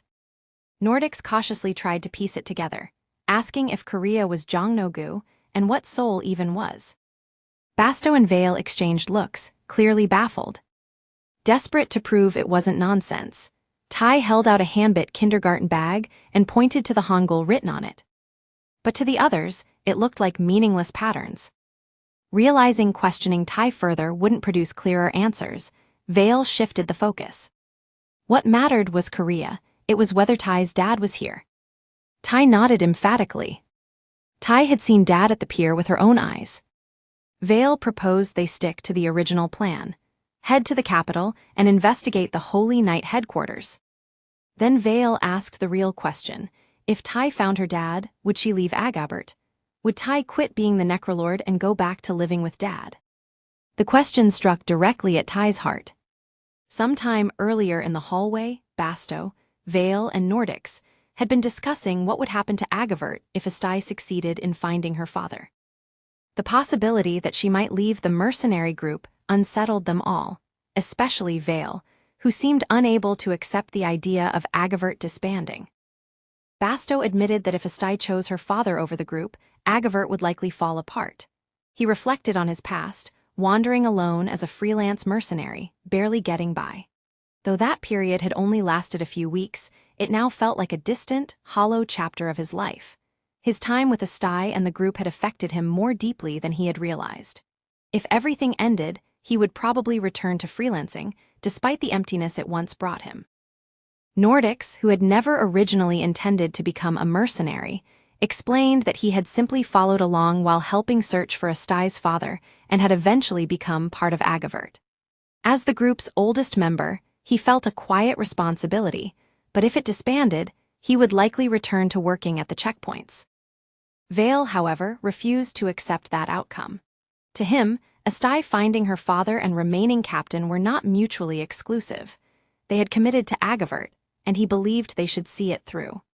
He resented the thought of her leaving and felt that the group depended too heavily on her rare and valuable abilities, particularly her skill in sieging mana stones, to simply let her walk away.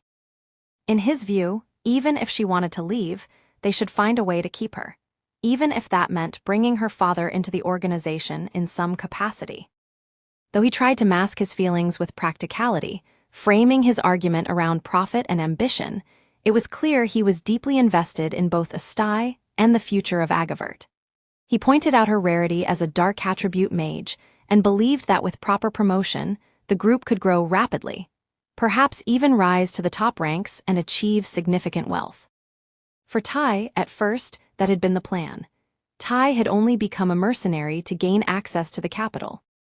Once Tai found Dad, Tai would quit and stay by Dad's side, making sure he never fell into Korea again. But things weren't that simple anymore. The Dad Tai saw at the pier wasn't the same Dad from before. He had looked at Tai like a stranger. In this world, Tai wasn't his daughter. The idea of living together again might have just been Tai's naive wish. And beyond that, Tai wondered if asking Dad to take responsibility again would be selfish. In Korea, Dad had been exhausted because of Tai. After thinking it through, Tai shook her head. Tai wouldn't leave. Dad was Dad, but Tai was Tai. Tai would keep being the necrolord. Agabbert was Tai's mercenary group now. For the first time, Tai chose independence, not out of anger or sadness, but out of resolve.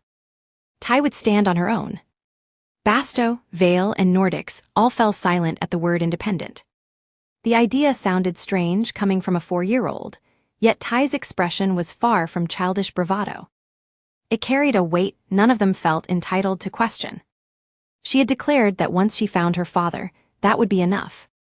She would no longer cling to him or beg for his attention. She would live her own life properly, like a real adult. They did not ask why a child thought that way. The complicated look in her eyes discouraged them from trying. Vale eventually dismissed it with a shrug, speaking lightly as though it were nothing. He treated her declaration as natural, even obvious. Growing up without parents from the age of 2 had shaped his view of the world. To him, early independence was not tragic, just reality. If Ty intended to stand on her own, then she should simply focus on mercenary work and earning money. Strength, protection, and backup would be handled by the 3 of them. Ty accepted that reasoning with solemn seriousness. She was no longer just a kindergarten child from Hanbit's Quail class. She was the necrolord of Agabbert.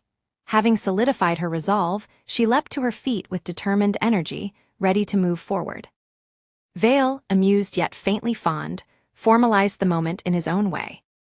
From his coat, he produced a wrinkled sheet of paper and a pen and drafted an oath, half serious, half theatrical, binding Ty to Agabbert unless all 3 executives consented to her withdrawal.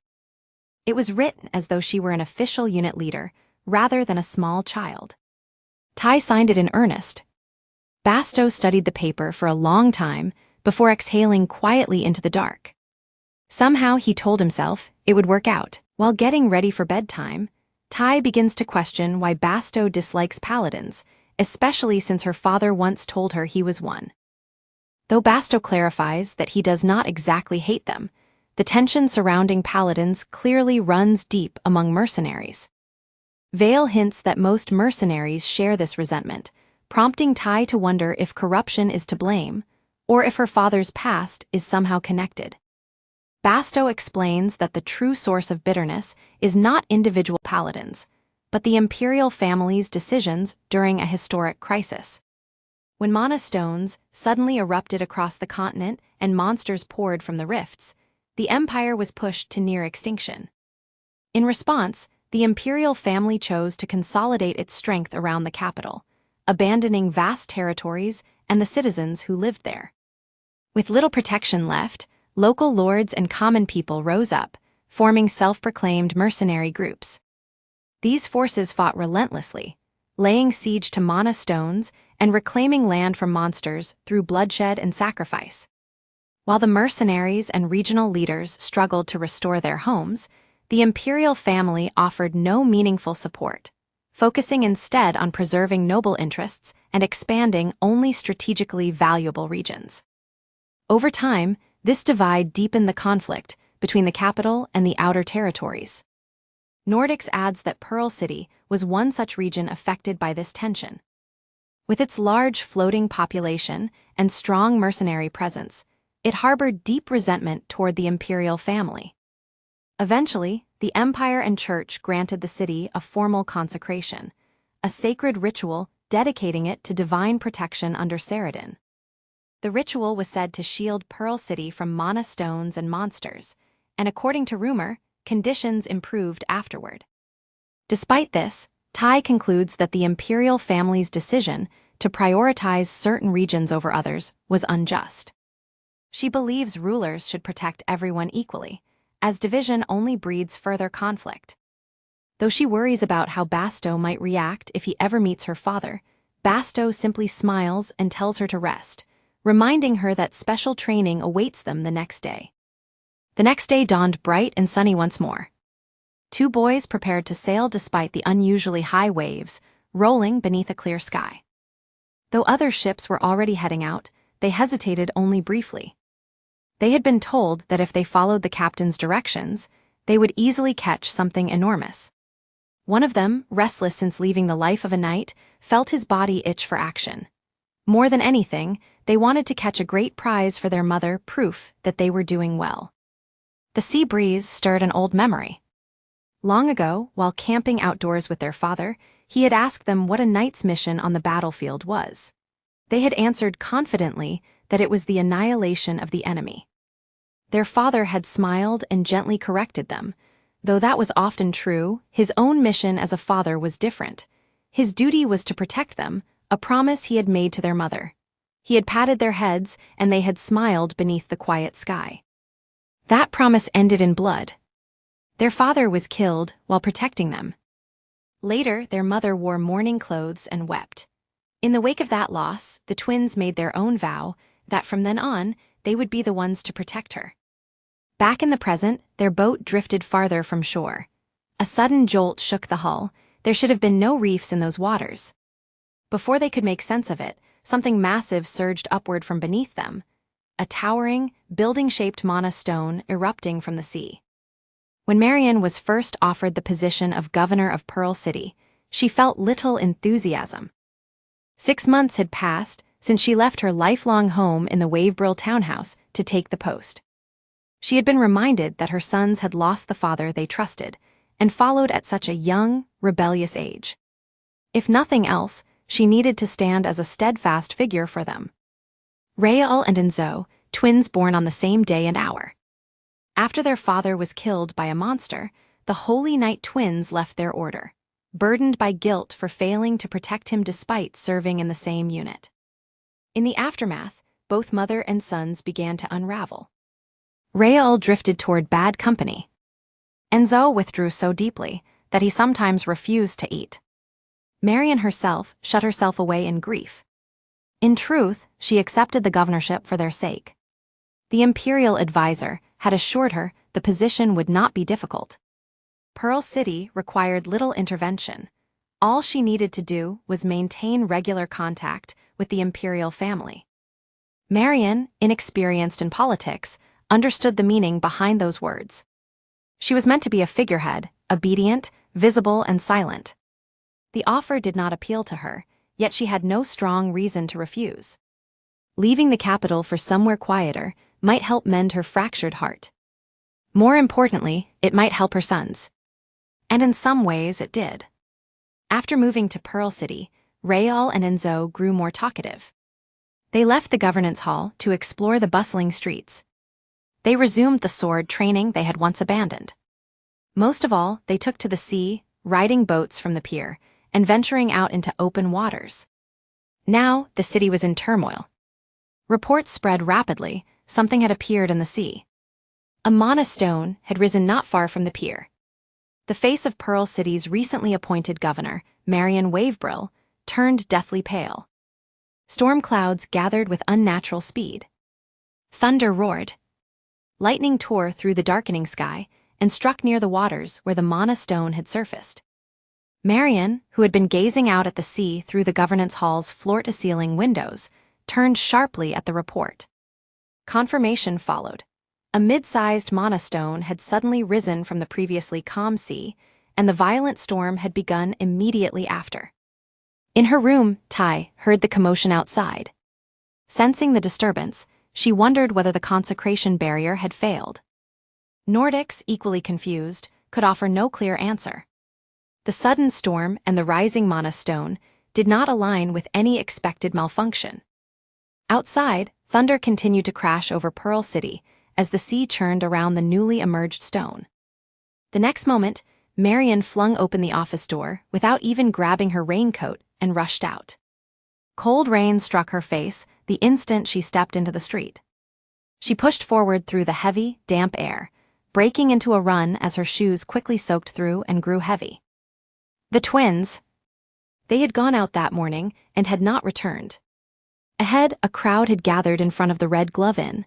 Shouts rang through the rain. At the center of it all, the head of the Pearl City Shipowners Association sat collapsed on the ground, his eyes red as he demanded that someone step forward.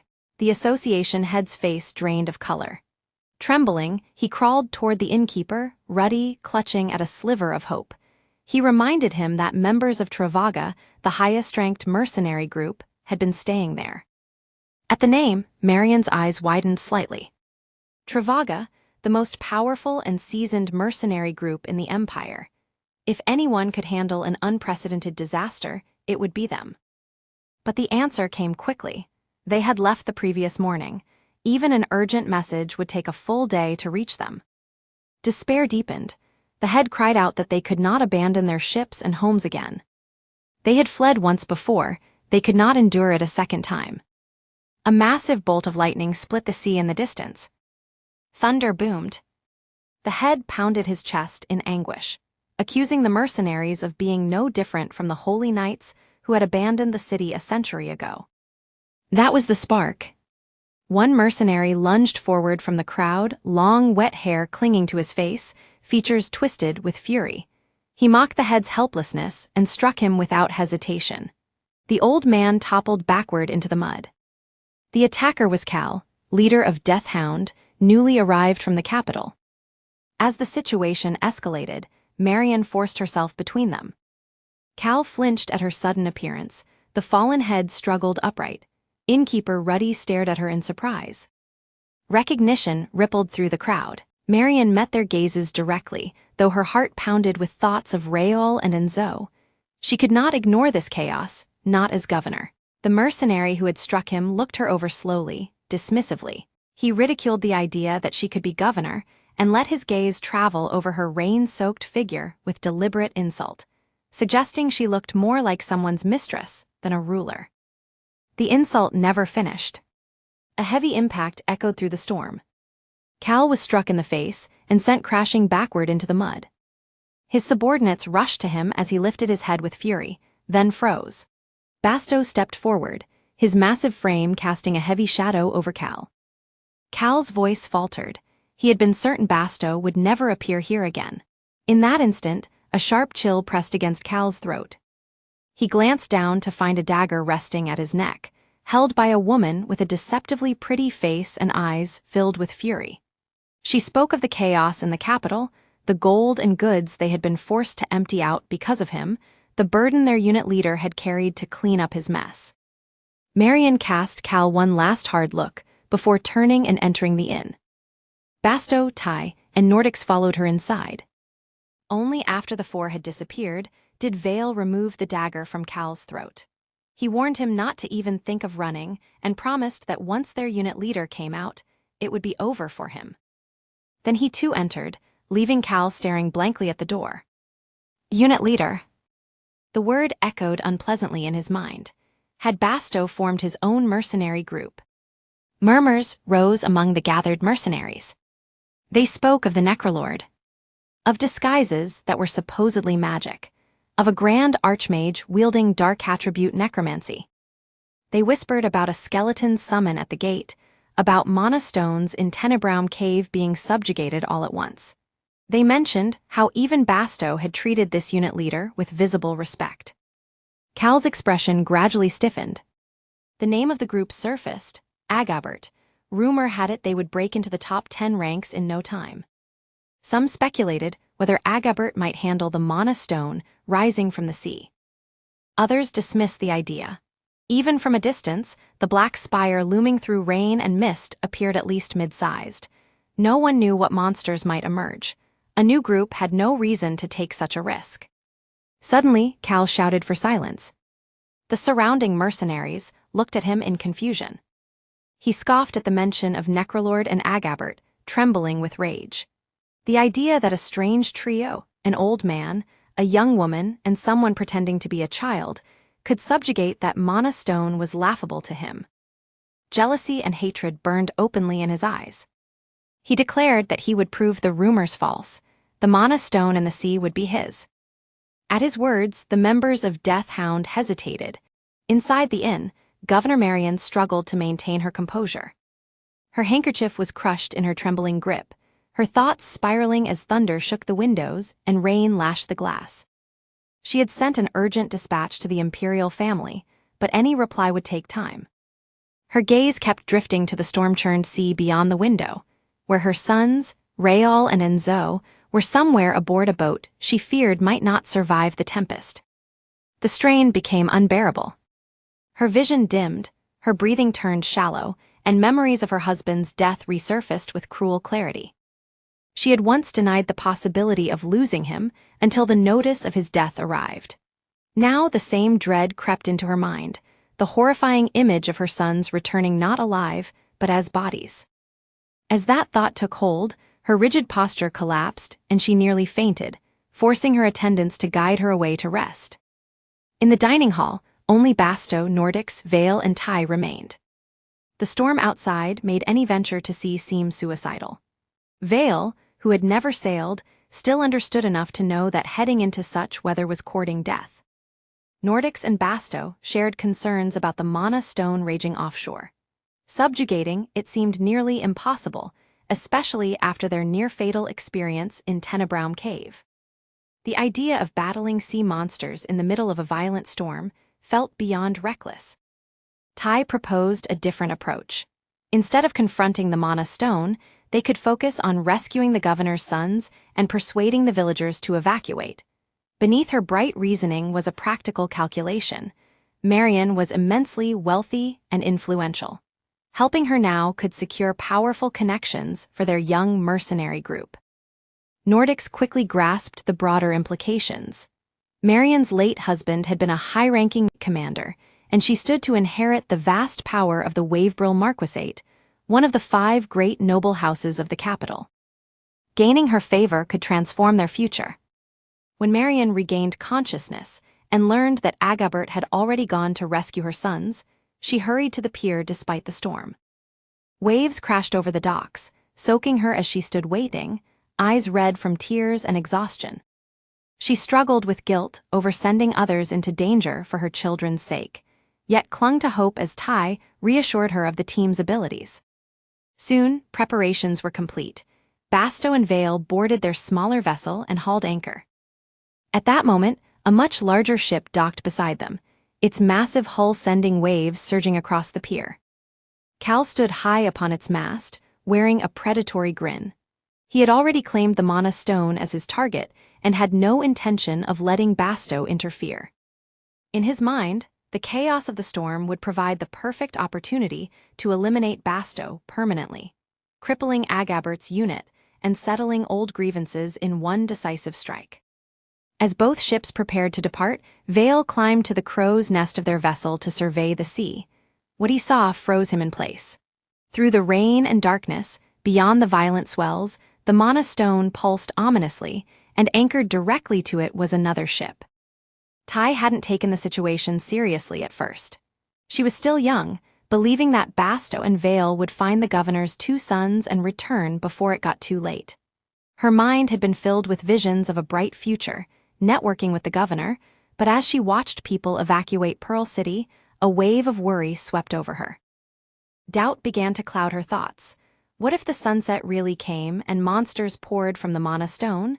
The question gnawed at her, and she couldn't ignore the unease growing in her chest. She fidgeted nervously, wondering if she should call her bone friends for help, but quickly dismissed the idea. They couldn't swim. As Marion sobbed beside her, Tai's anxiety intensified. The wind and rain grew fiercer, and she braced herself against the relentless waves, trying to keep her footing. The chaos around her only seemed to amplify her fear. Her face paled as she stared, stiffening as her gaze dropped to the dark waters below. A strange, unsettling voice echoed from beneath the surface, a voice she'd never heard before.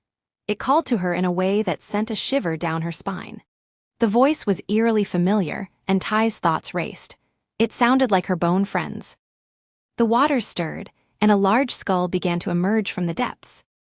The ship lurched against the violent pull of the sea as Basau fought the helm, his movements a blur of practiced precision. As Vale descended from the mast, his instinct was one of survival, questioning the wisdom of staying in such a death trap. However, Basau's resolve was anchored in a place logic could not reach. The sight of the wreckage and the knowledge that children were trapped within it had cracked his usual stoic exterior, unearthing a well of buried guilt.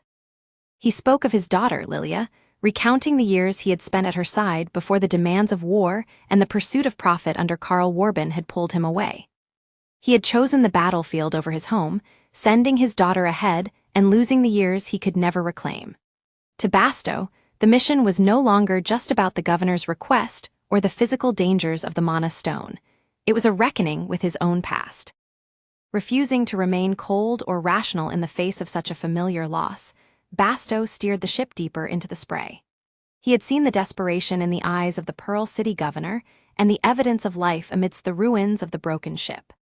For a man who had already lost his own child to the currents of ambition, there was no turning back, only the desperate, driving need to ensure these children did not suffer the same fate. A sharp sting to the cheek jolted Raoul back to consciousness, his blurry vision eventually settling on a striking, pale face with piercing dark eyes. The initial shock of waking was quickly replaced by a flood of harrowing memories. The fishing trip with Enzo, the sudden onset of a violent storm, and the desperate struggle to evade a waterspout before crashing into the obsidian mass of a mana stone. The environment was a nightmare of pitch-black skies and a relentless downpour.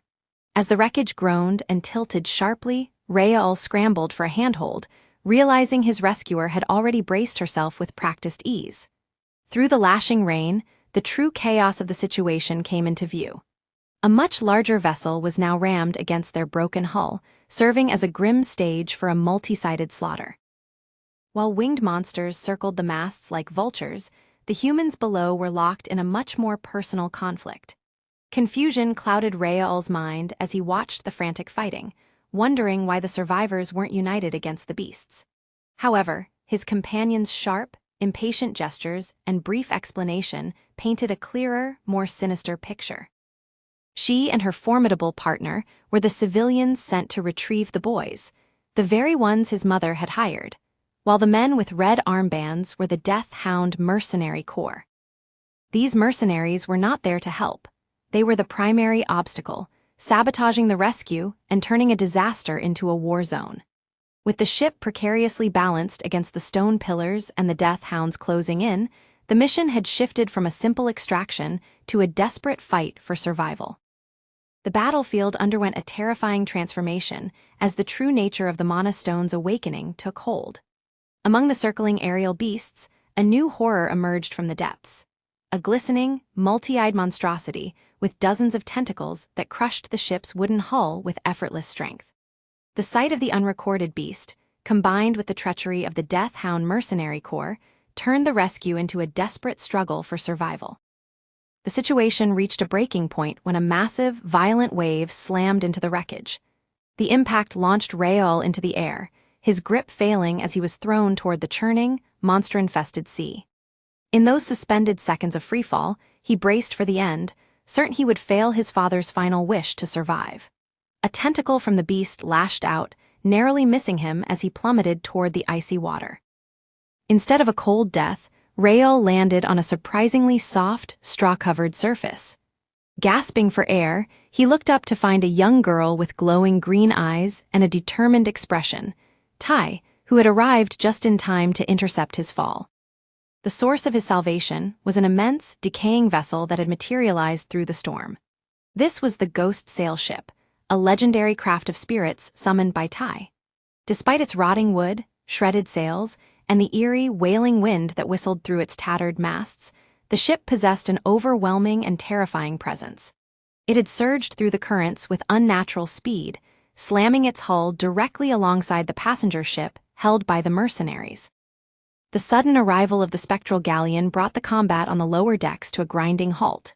Cal, the leader of the Death Hounds, stood paralyzed, his weapon slipping from his hand as the massive shadow of the ghost ship loomed over him. The mercenaries' confidence vanished in an instant, replaced by sheer terror as the realization spread through their ranks. The necrolord had arrived at the Mana Stone. The calculated sabotage that Cal had orchestrated before departure, punching holes in hulls and stripping ballast to ensure no reinforcements could follow, had seemingly guaranteed his dominance over the Mana Stone. By securing the only functional passenger ship, he believed he had cornered Basau and his small crew. Yet, the arrival of the spectral galleon rendered those petty maritime tactics irrelevant. The ghost ship was a hulking, decrepit anomaly that defied the laws of the sea. Only 5 minutes prior, Tai had stood before the abyss and made a simple request for aid. The response from the sea's dark heart was an absolute submission, offering her anything that belonged to the ocean's graveyard. With a child's directness, Tai had demanded a ship, and the sea had answered. An enormous, decaying vessel had breached the black rippling surface in a spray of white foam, its masts towering toward the storm-choked sky. As the crewless ship lowered its gangway, Ty had offered a casual invitation to the stunned crowd. Only Governor Marion, driven by a mother's desperation to save Raol and Enzo, found the courage to step onto the ghost-ridden deck. Together, they had plunged into the storm. While the death-hound mercenaries collapsed in supernatural terror, Marion rushed across the straw-covered deck to pull Raol into a fierce embrace. Safe within his mother's arms, Raol looked up at the small figure standing by the railings, surrounded by swarming black spirits. The contrast was jarring. The savior who had summoned a legendary ghost ship and cowed a mercenary army was a young girl with chubby cheeks and a gap-toothed smile. It was a realization that silenced the chaos of the storm. The legendary necrolord, the master of the abyss, was the very child standing before him. The atmosphere on the deck shifted from a physical storm to a psychological abyss. High above, the necrolord stood in silent communion with the spirits, her small frame belying the ancient terror she commanded. As she spoke of the tides of the dead and the silent abyss, the spectral energy of the ghost sail ship began to physically manifest, drenching the remaining mercenaries in a freezing, supernatural moisture that felt like the crushing pressure of the deep sea. Cal, once a confident leader of the death-hound mercenary corps, found himself isolated in a world of sensory deprivation. The roar of the waves and the screams of monsters vanished, replaced by a suffocating silence and the icy drip of water from his own hair. Whispers began to crawl into his ears, mocking his terror as his comrades disappeared into the mist, leaving him alone with his sins. The horror reached its zenith when a voice of thunderous grief tore through the silence, calling out a name from his past. As Cal's vision blurred with blood and fear, a figure materialized before him, gripping his arms with a strength born of the grave. It was Eve, Basau's wife, the woman Cal had abandoned to the monsters of Bananra village to ensure his own survival. Her visage was a nightmare of bloody garments and hollow eyes, her presence a direct indictment of Cal's cowardice. She spoke of the husband he had driven to ruin and the daughter, Lilia, who had been caught in the wake of his ambition.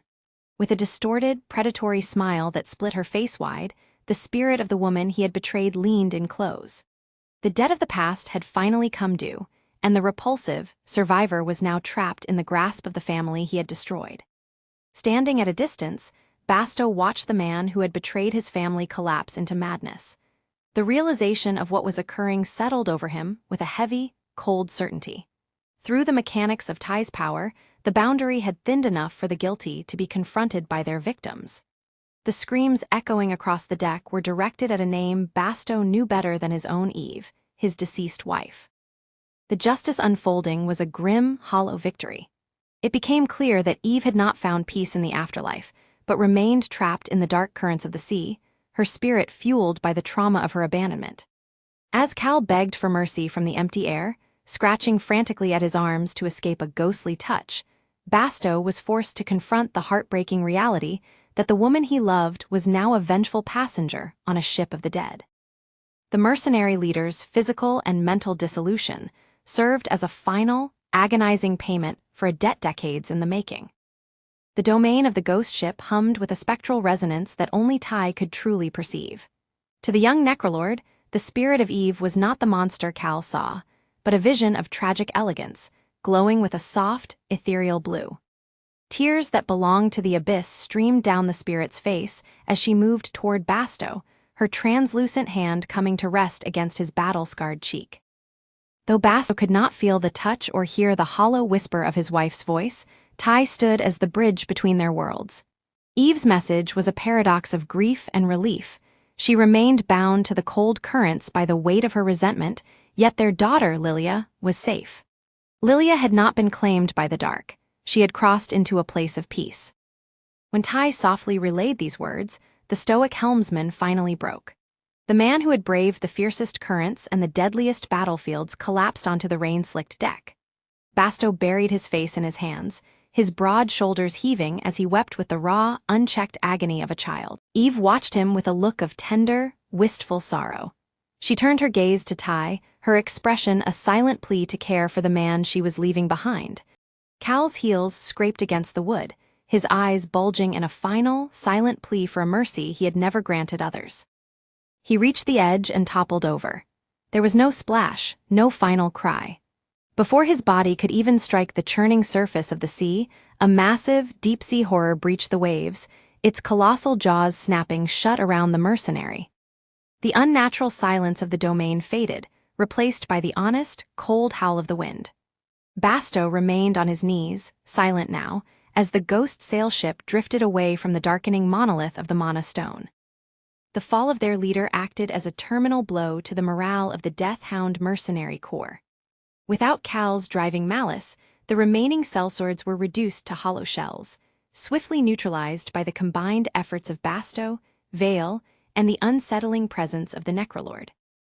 The surrounding monsters, once a lethal threat, became mere fodder for the young girl's growing power.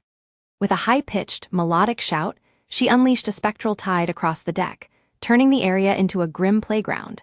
Any creature touched by the frothing, pale energy was instantly sapped of its vitality, its strength harvested to fuel the ship's dark domain. On the main deck, Basau moved with the grim efficiency of a man who had finally found a purpose for his rage. As the vessel glided away from the dark monolith of the Mana Stone, a long-buried silence finally shattered between Marion and her sons. Standing upon the deck of a ship powered by the abyss, the twins delivered a revelation that dismantled Marion's carefully constructed reality. Their decision to abandon the Holy Knight Order had never been a failure of will, but a calculated sacrifice to keep their mother anchored to the living world. The truth emerged with the cold clarity of the sea. Following her husband's death, Marion had been consumed by a grief so profound it manifested as a physical pull toward the grave, her mind fracturing under the weight of her loss. To save her from herself, Rayal and Enzo had followed a desperate plan orchestrated by their grandmother. They had systematically suppressed their own noble natures, one feigning delinquency, the other a hollow-eyed recluse, until Marion was forced to reclaim her senses to save them. They had traded their swords for her stability, a secret burden they had carried until the shadows of the Mana Stone forced a final reckoning. As Marion listened, her shame was eclipsed by a transformative understanding of life and death. Watching the necrolord command the spirits, she realized that the end of a life was not a final erasure. The sight of the sinister, shades provided a strange, jarring comfort. If souls remained to fight, then perhaps her husband's legacy was not merely dust in the wind. She saw that by stifling her sons' ambitions out of a frantic fear of loss, she had become a poor guardian of the very path their father had died to pave. The twins' decision to take up the sword again came with a startling caveat. They would not be returning to the gilded halls of the Holy Knight Order. They recounted the true, suppressed circumstances of their father's death, a bureaucratic nightmare where imperial permission was withheld while civilians died just beyond the border. Their father had fallen in an unofficial, desperate skirmish, because the holy forces were too preoccupied with protecting the capital's core and its nobility to venture into the mud and blood of the frontier. To Rayal and Enzo, the rigid, inefficient hierarchy of the Church and the Empire had failed Pearl City and every common soul within it. They had watched a supposed bringer of death, a child with a gap-toothed smile and a legion of ghosts, do more to protect the innocent in a single night than the Holy Knights had done in years. The twins declared their intent to follow Agabbert and the necrolord, no longer equating holy with the gold and white banners of the capital. In their eyes, the power that braved the abyss to save a life, regardless of its source, was the only power worth wielding. The ghost sailship carved a gargantuan path through the waves as it entered the Pearl City pier, its tattered, salt-stained sails casting a long shadow over the recovered passenger vessel in its wake. The deck groaned under the weight of the spoils harvested from the mid-sized Mana Stone, colossal cores exceeding a meter in length, shimmering with a restless, internal light. The pier was a sea of people. As the gangway lowered, a wall of raw gratitude met the returning group. Tears flowed from the eyes of villagers and sailors alike, those who had narrowly escaped the clutches of the death-hound mercenaries or the rising tide of the abyss. Amidst the surging crowd and the deafening cheers, Nordic stepped forward to act as a shield, citing the necrolord's need for rest to give the dazed Tai some breathing room. Tai felt a strange, fluttering sensation in her chest. For the first time, a crowd looked at her not with terror, but with reverence. Though her limbs felt wiggly, a sensation she couldn't quite attribute to mana depletion or the simple lack of sleep, she allowed Basau to carry her in his arms. Behind them, the ghost sailship began its silent descent, returning to the lightless depths from which it had been summoned. As the hull vanished into the foam, a small, silver shape darted from the spray with impossible speed, slipping unnoticed into the heavy folds of Ty's cloak. Marion extended an invitation to Agabbert to visit the magistrate's office, wishing to express her formal gratitude in her role as the magistrate of Pearl City. As the group made their way toward the building, they were surrounded by the exuberant cheers of the onlookers. Amidst this public outcry of thanks, the lingering exhaustion finally took hold of Ty, who dozed off peacefully in Basau's arms while thinking of her dad. Miles away, on a vessel cutting through the waters of the central continent, Ty's father remained gripped by a memory he could not shake. The echo of a child's voice crying out for her father resonated in his mind with a sorrow so piercing it had forced him to turn in his tracks. In his mind's eye, he saw the face of a tear-stained girl, a child who had looked at him and smiled with a joy so pure it felt like a physical blow. His frustration manifested as a restless, protective instinct. Despite the long-standing friction between his mercenary group and the imperial court, he felt a desperate, irrational need to contact Pearl City via official channels. The thought of a child wandering dangerous docks alone made his blood run cold. As the ship's captain spoke of rumors regarding the necrolord in Pearl City, a figure described as having bright yellow hair and an adorable, clear face, the father's heart hammered against his ribs. However, the truth was too absurd for him to grasp. Instead of recognizing his daughter, a surge of cold fury washed over him. He envisioned a twisted, elderly magician using the guise of an innocent child to unsettle his mind, a cruel game played by a master of deception. To him, the necrolord was now a personal enemy, a psycho using a child's image as a weapon in a power struggle. Unaware of her father's growing resentment, Ty collapsed into a deep sleep in the finest guest room of the governance hall. Meanwhile, Basau, Vale, and Nordics gathered in the parlor. Before long, Rayal and Enzo arrived, requesting an audience. Their purpose was straightforward: they wished to join Agabbert. Vale sat leisurely at the head of the table, legs crossed, projecting an air of stern authority. His sharp gaze alone was enough to make the two young men swallow nervously. Rayal acknowledged this without protest. In truth, he had not taken his eyes off Vale during the battle. Watching him fight sea monsters with dual blades, his movements unconventional yet precise and efficient, had left a deep impression. There had been no wasted motion, no flashy excess. For someone so slender to wield such speed and control bordered on unbelievable. Rayal found himself wanting to learn from him. Enzo, however, seemed more drawn to Basau. His thoughts drifted to the necrolord, their unit leader, whose overwhelming magical power had terrified him. Her ability to shift from an innocent smile to summoning waves of death had left a lasting mark. Nervously, he wondered if she simply did not approve of them. Vale cut in confidently, claiming that the necrolord listened to him above all others. He declared himself the most favored member of the group, speaking with surprising enthusiasm. Basau immediately objected, insisting that the unit leader relied on him the most, especially in emergencies.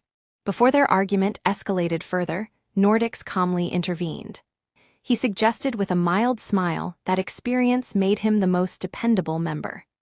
Vale bristled at the interruption, and Basau countered that actual combat had been handled by him and Vale, while Nordics had remained on land that day.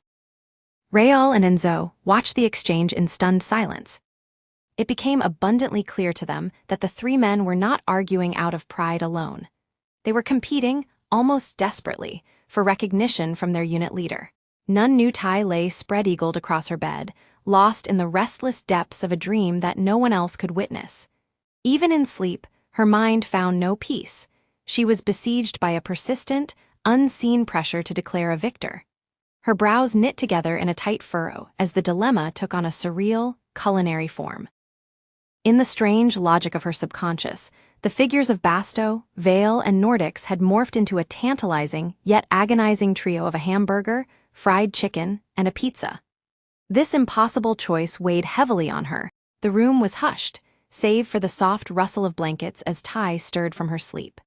A gentle hand, cool as a sea breeze, rested upon her shoulder, and as her eyes fluttered open, they were met by a pair of iridescent, rainbow-hued eyes that curved into a kind smile. Before her stood Saradin, a figure plucked straight from the pages of a fairy tale. Her lilac hair cascaded to the floor like a silken waterfall, crowned by a splendid tiara that shimmered even in the dim light. In a voice as melodic as the tide, the sea god offered her greetings to her lifesaver, thanking the young girl for shattering the chains that had bound her. Though dazed and rubbing the sleep from her eyes, Ty's mind raced. She had spent the previous night subjugating a mana stone, never imagining that the cold, hard gem was actually a living deity. Saradin explained the nature of her imprisonment with a bittersweet grace. As a spirit and the ruler of the Western Sea, Saradin spoke of the Mother Tree, the ancient source of all spirit life, and how its rotting roots had caused the spirits to wither and lose their power. Even as she spoke, the edges of her form began to blur into a cloudy transparency. Time was running out. With a final, desperate surge of gratitude, Saradin gathered a cluster of shimmering light between her palms. From the glow emerged a delicate bracelet woven of seashells and rainbow pearls, an artifact known as Oblivion's sanctity. Slipping the purity bracelet onto Ty's wrist, the goddess revealed its legendary power, the ability to erase any chosen memory with a single touch. As her body grew more transparent, nearly vanishing into the air, Saradin leaned in to whisper one final secret. The person Ty was seeking was closer than she realized. The puppetman, hidden in her bag, the small, dark companion she called Kamengi, was a young spirit, a guide that would eventually lead her to her father. Then, with a final flicker of rainbow light, the goddess was gone.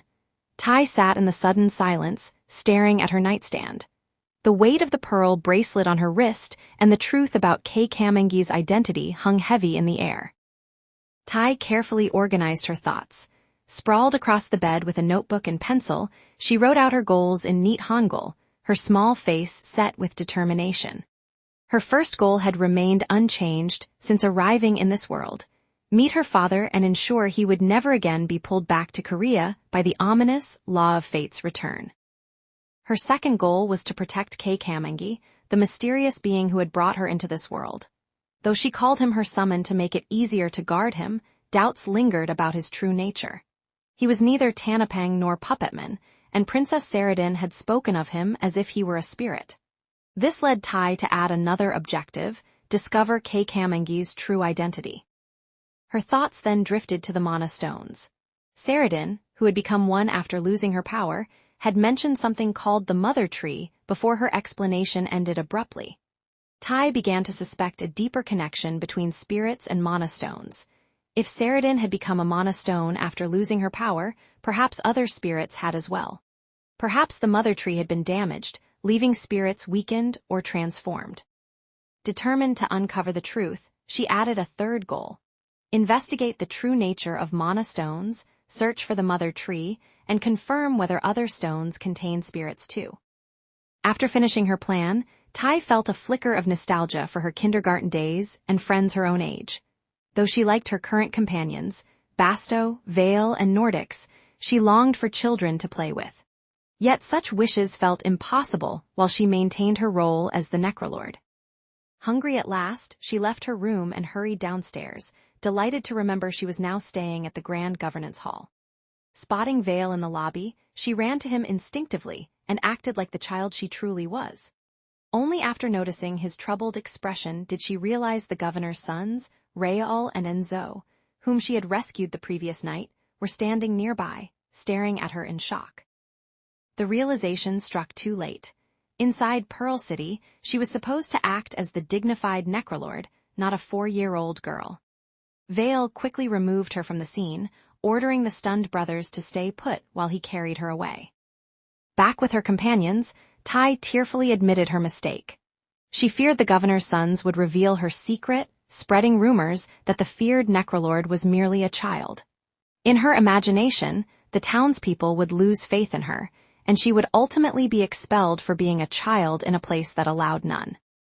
As panic mounted, her eyes fell on the purity bracelet gifted by Princess Saradin, the sea spirit. An idea sparked in her mind.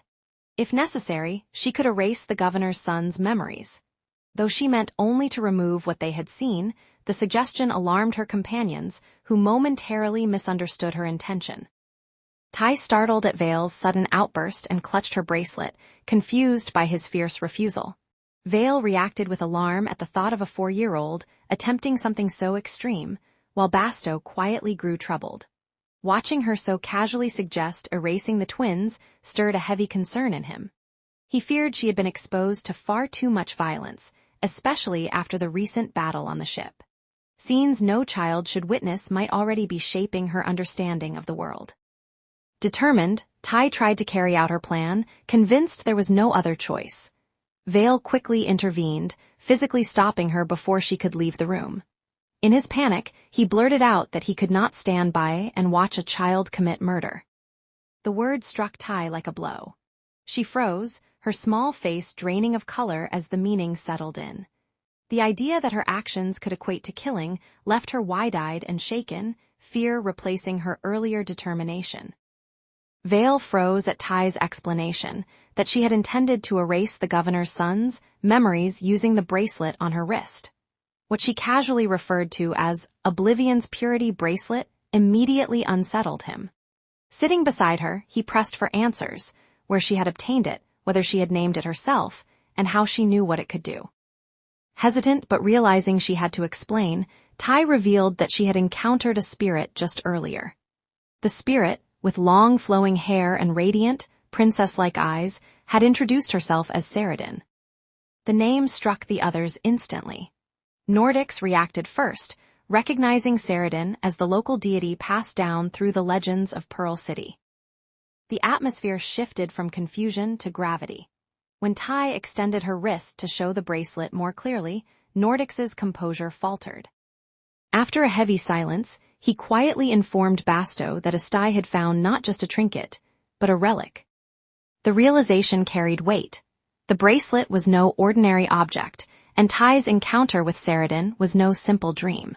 On rare occasions, he explained, subjugators received something beyond monster cores, items far more extraordinary. His gaze shifted meaningfully to the bracelet on Tai's wrist. Such items were known as relics. Historically, whenever a relic surfaced, the church intervened. Even if a mercenary group managed to obtain one, it rarely remained in their possession for long. Only one group had ever secured a relic after subjugating a mana stone, the top-ranked mercenary guild, Travaga. Though Travaga had officially, voluntarily, returned the relic to the church, everyone understood the unspoken truth behind that decision. The church's authority in such matters was absolute. Even when the Holy Knight Order discovered relics themselves, they were ultimately surrendered to the church's custody. His gaze shifted to the bracelet resting on Tai's wrist, Oblivion's sanctity. If word spread, the church would likely come for it. Instinctively, Tai hid her wrist behind her back. She didn't know much about the church, but she knew one thing with certainty. She had no intention of giving up the bracelet Saradin had given her. Vale approached her with an unexpected calm. He had been thinking. Instead of rushing to erase the governor's son's memories, he proposed something far more strategic, using the relic to strengthen their mercenary group, Agabbert. While Tai had been asleep, Raol and Enzo had apparently come looking for them. They wanted to become members of Agabbert. The idea stunned her. Vale laid out his plan clearly. They would accept the two into the group, regardless of whether they knew Tai's true identity. Let them join. Let them commit. Then, if they ever attempted to leave, that would be the moment Tai would use the relic to erase their memories of her. In one move, they could expand their ranks and eliminate the risk of her identity spreading. It was practical, efficient, almost elegant. Tai agreed at first, but doubt crept in. What if the governor's sons didn't formally resign? What if they secretly deserted and spread her identity before anyone noticed? At that, Vale laughed. Agabbert might not have accomplished much openly, thanks in no small part to Tai's skeletal bone friends, but they weren't incompetent. If anyone attempted to sneak away, they would notice. And if someone tried to run, they would be caught and dragged back before they could do any damage. Reassured by his confidence, Tai's worry eased. Relief replaced tension, and she nodded firmly. This time, her agreement came with conviction. Vale presented a carefully constructed explanation to the governor's sons.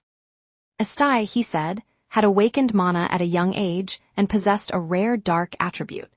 Because of delicate family circumstances, drawing attention to her true abilities could put her in danger. To avoid unwanted scrutiny, she had been disguising herself as an eccentric 4-year-old. Rael and Enzo struggled to reconcile the explanation with the small, embarrassed child clutching her bag across from them. Now that they knew, they couldn't help but see her differently. She truly did look her age. Round-cheeked, fidgeting, undeniably young. The realization softened them rather than emboldened them. They quickly denied any disrespect and promised to protect her identity. Tai had been uneasy about using such power on allies, but Vale reminded her that they were the leaders. If Rael and Enzo were sincere, they would endure this much. She had even attempted to activate the relic on Basau earlier, curious to demonstrate its power. An Oblivion's sanctity responded only to her touch. Vale, however, wasn't satisfied with promises alone. He called Tai forward. Nervous but determined, she climbed down from the sofa and stood before the twins. At his instruction, she asked them to hold out their hands. Though confused, they complied without resistance. Taking a steadying breath, Tai grasped Rael's hand. Instantly, a breathtaking vision unfolded before her. Countless luminous rings and delicate threads of light floated in the air around them. Somehow, she understood without explanation, they were Rael's memories. One ring began to glow more brightly than the rest. The memory she intended to alter. As it drifted toward her, she reached out and touched it. Small bubbles formed around the ring, shimmering and swelling like liquid glass. Tai's eyes widened in astonishment. Rather than permanently deleting the memory outright, she understood the implication. She could attach a trigger, an automatic safeguard. Agabbert had gained 2 new members, and Tai had ensured her secret would remain protected. After Tai finished setting the conditional safeguard on Rael and Enzo, an unexpected voice broke the quiet. Vale stepped forward and casually asked her to use the relic on him as well. Before she could process it, Basau approached too. He told her she could include him as well, confident that such a condition would never activate in the first place. Something warm stirred in Tai's chest. They weren't offended. They weren't wary. They were offering themselves willingly, proof that they considered her not a burden, not a child to protect from afar, but a lifelong comrade standing beside them. Moved, Tai nodded vigorously. She declared it a pact. One by one, she took their outstretched hands and activated Oblivion's sanctity. Then a thought struck her. Nordics had been there earlier, but now he was nowhere in sight. The day after Rael and Enzo joined the Mercenary group, Nordics paid an unexpected visit to Tai's room with a serious proposal. He suggested that it might be time to reveal her true identity to Marion Wavebrill. Tai was already gaining fame, and Nordics believed that attention would only intensify. If word spread that she possessed a relic, the church would inevitably question her identity and attempt to seize it, as it had done in the past. In a world like theirs, he warned, immense power always attracted equal scrutiny. Should the church or the imperial family begin to focus on her, even her strength might not be enough to protect her on her own. To help her understand, Nordics framed it in terms Tai was familiar with, puppetman. Just as controlling a powerful puppetman granted its master immense strength, Tai herself could become something similar. If she was powerful, then anyone who managed to control her would gain that power as well. There were many ways to turn someone into a puppet, through hostages, threats, hypnosis, mind manipulation, or drugs. Faced with those possibilities, Tai had to admit she could not guarantee she would fend them off alone. For that reason, Nordics concluded that they needed the protection and backing of the Wavebrill Marquisate. That night, Tai gathered her courage and went alone to Marion's office. There, she confessed everything, that she was not the fearsome necrolord people believed her to be, but just a child searching for her father. Though surprised at first, Marion quickly grasped the danger of the situation. She asked how many people knew the truth and was visibly relieved to hear that Tai had cast conditional memory erasure magic on those aware of it. Marion promised her support, but discreetly from the shadows without drawing attention. From the moment Raoul and Enzo chose to follow Tai as unit leader, she said, their fates had become intertwined. She would now think of Tai as another child of hers. Those words stirred something deep within Tai. She was reminded of the people at the Gold Villa, her grandmother and auntie, who had always treated her like family. Overcome with emotion, she teared up, and Marion embraced her warmly, reassuring her that she had done well and that things would be all right. As they talked, Tai admitted how hard the journey had been, walking all the way to Pearl City, enduring hunger and aching legs, even feeling fear while fighting sea monsters. Marion reflected that she had long expected Raoul and Enzo to return to the battlefield someday, as they resembled their father more than herself. Though she had prepared herself for it, she still felt anxious. That was why she felt relieved that they had chosen Tai and Agabbert, a place that had stepped forward when no one else would. It felt safe and warm. Hearing that, Tai felt something new take root in her heart: responsibility. She vowed to protect Raoul and Enzo, and work hard so they would not be hurt. Later that night, back in her room, she lay staring at the ceiling for a long time. Being unit leader had begun as a convenient disguise to hide her true identity, but now the role felt meaningful, special, even wondrous. She wanted to grow stronger. Though she possessed immense power, she still did not fully understand how to wield it. She even found herself wishing that mana stones did not exist at all. Without them, perhaps Bastau's wife and daughter and Governor Marion's husband would not have died to monsters. Clutching the stone where Kay Kamangi slept, Tai tried to rest, but sleep would not come. Her thoughts chained endlessly together, tangling and tormenting her until dawn. A few days later, 2 ornate and sturdy carriages stood waiting before the governance hall. Tai stared at them in awe, hardly believing they were both for her and Agabbert. Marion warmly insisted it was only natural. They were still far from repaying what the unit leader had done for Pearl City. With that settled, Agabbert began loading their belongings. Their next destination was the Populosa Armory District, where Bastau's worn warhammer would be repaired. Raoul also planned to commission a new sword. At that, Marion quietly returned inside the governance hall. When she emerged again, she carried a sword that made Raoul freeze in place. It had belonged to his father. The blade was dulled from its last battle, but Marion told him to have it restored and carry it from now on. As a left-hander like his father, there was no reason he could not wield it. Nor would his father have wanted the heirloom to gather dust.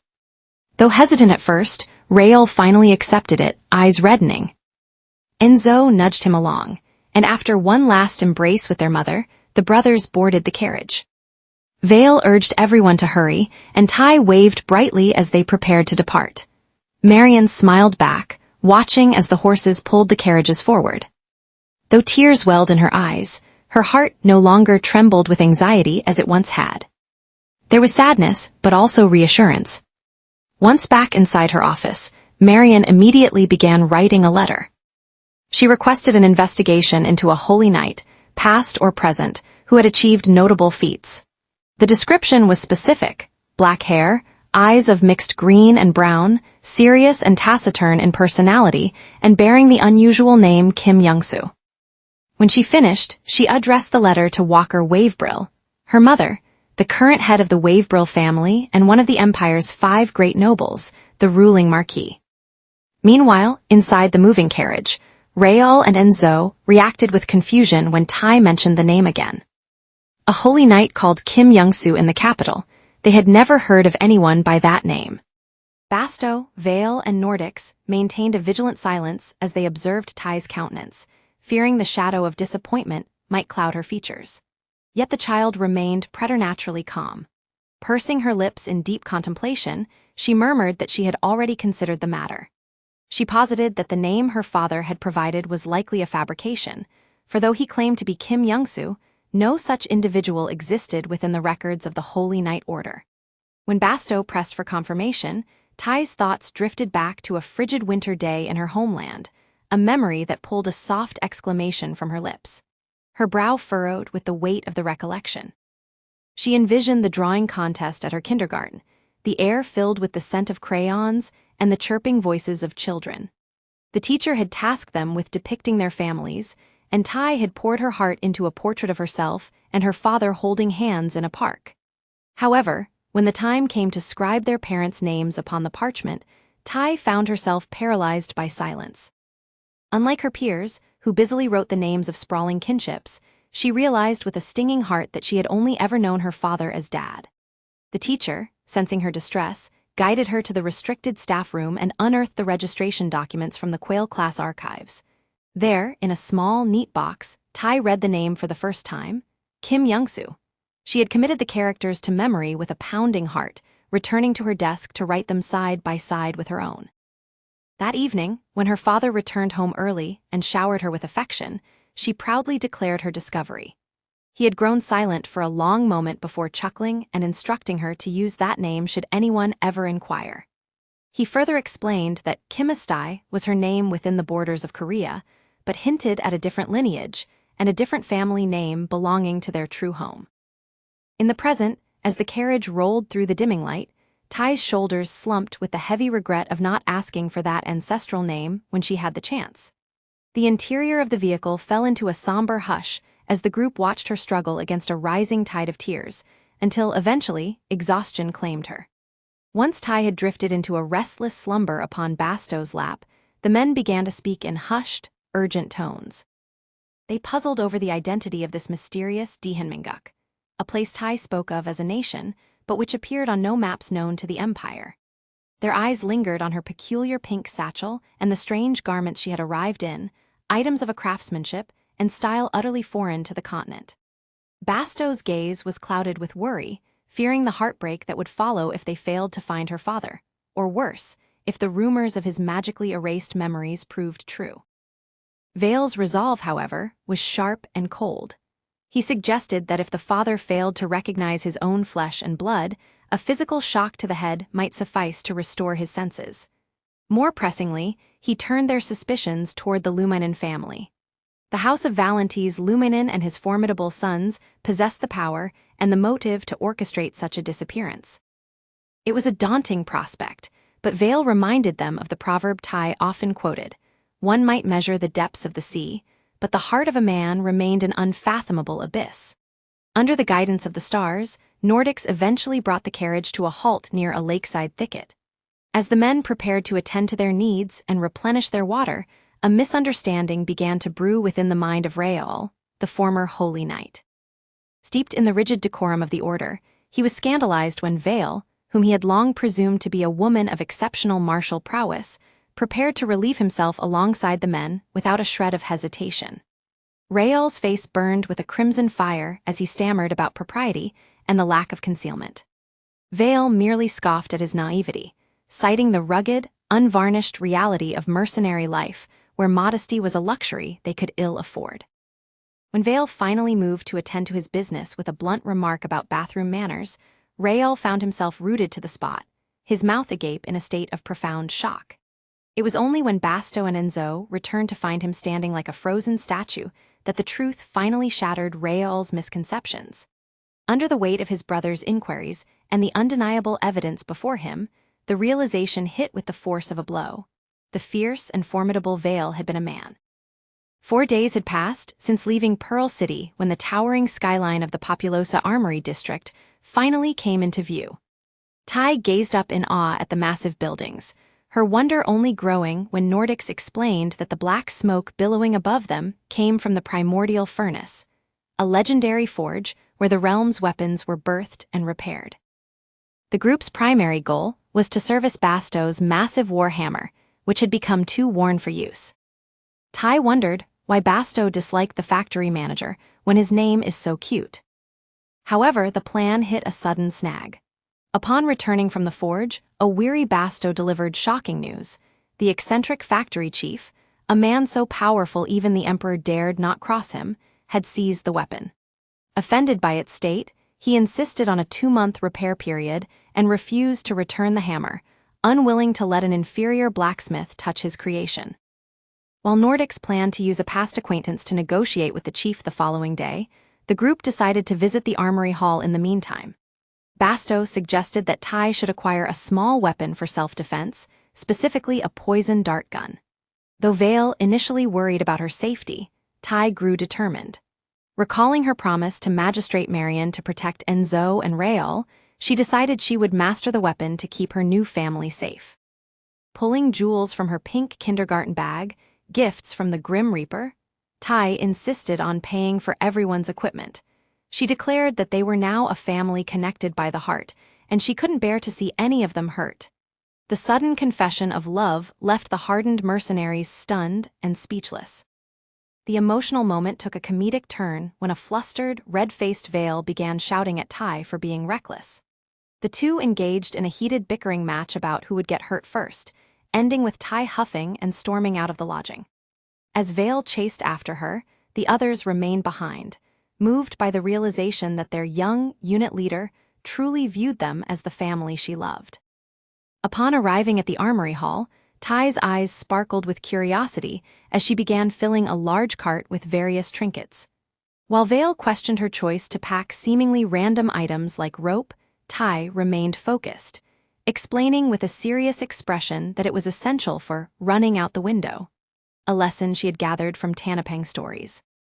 However, her attention was soon captured by a centerpiece display, Krazar's Heart, a legendary suit of armor that could shift its size and form to fit the wearer's body and will.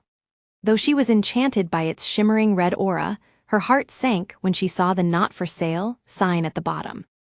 The peaceful shopping trip was abruptly interrupted when a group of soot-covered men, led by a blacksmith named Oleg, blocked their path. Oleg was the apprentice of Forge Master Berugan, and he was terrified. Rumors had reached the blacksmiths that the necrolord was actually a massive, fur-covered monster hidden in a child's form. Despite his fear, Oleg followed Berugan's orders to drive the Agabbert group away and refuse them any sales. Oleg steeled himself and demanded the group leave immediately and surrender their carts. When Tai politely asked why they were being kicked out since they hadn't done anything wrong, Oleg was momentarily flustered by her reasonableness. However, he quickly regained his composure, declaring that in this district, Berugan's word was law.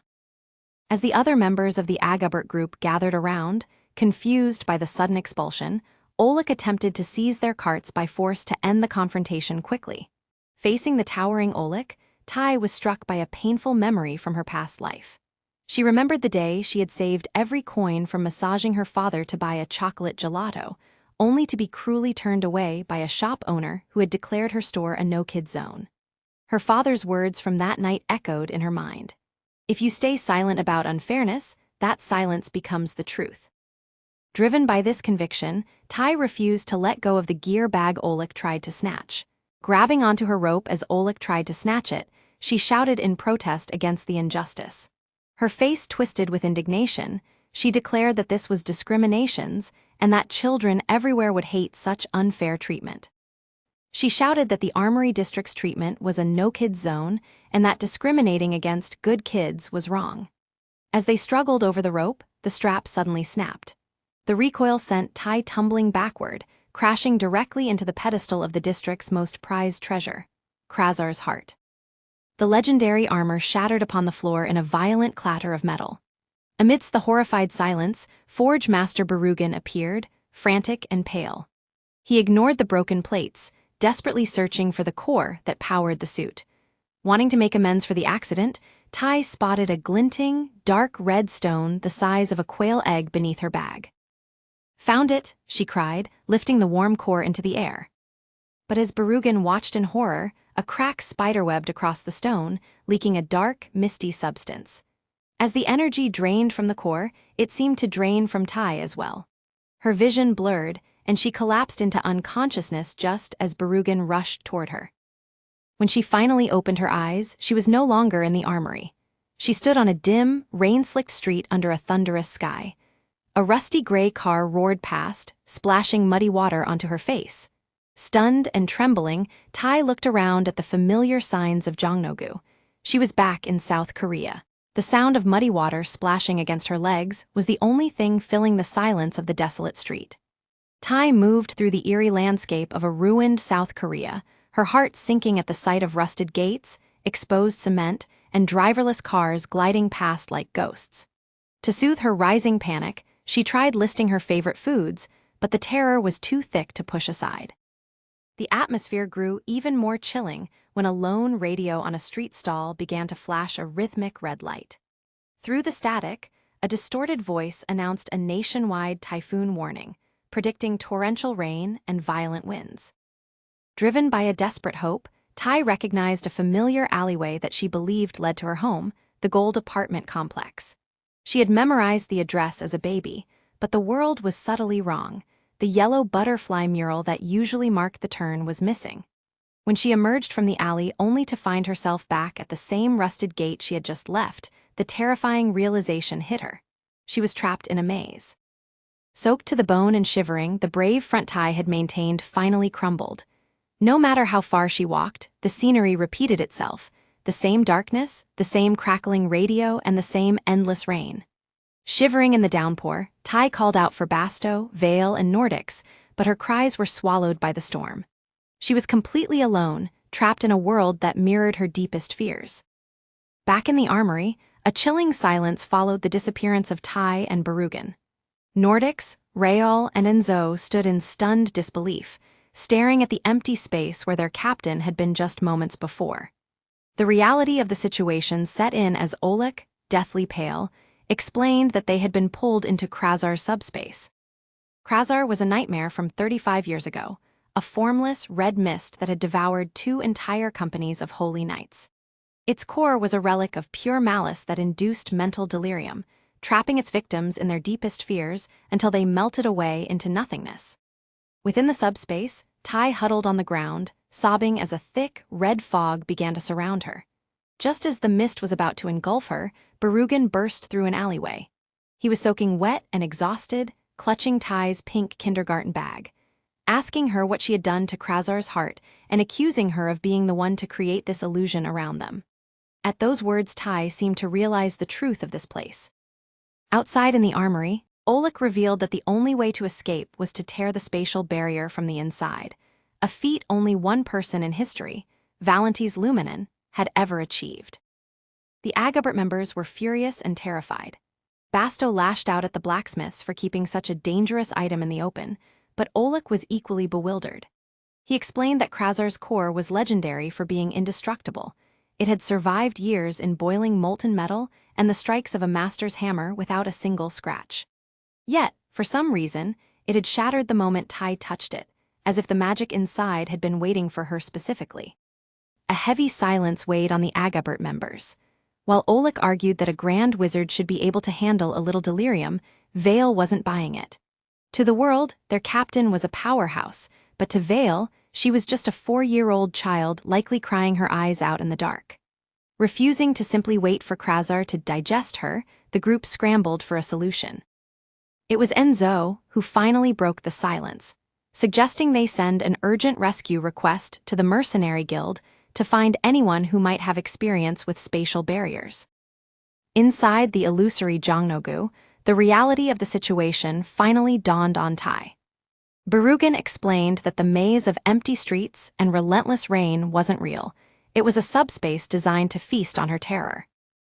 The moment the wire cracked, they were swallowed by the fog, and Berugan was terrified that this subspace that shows its victims their worst fears would lead him to relive his coarse nightmare.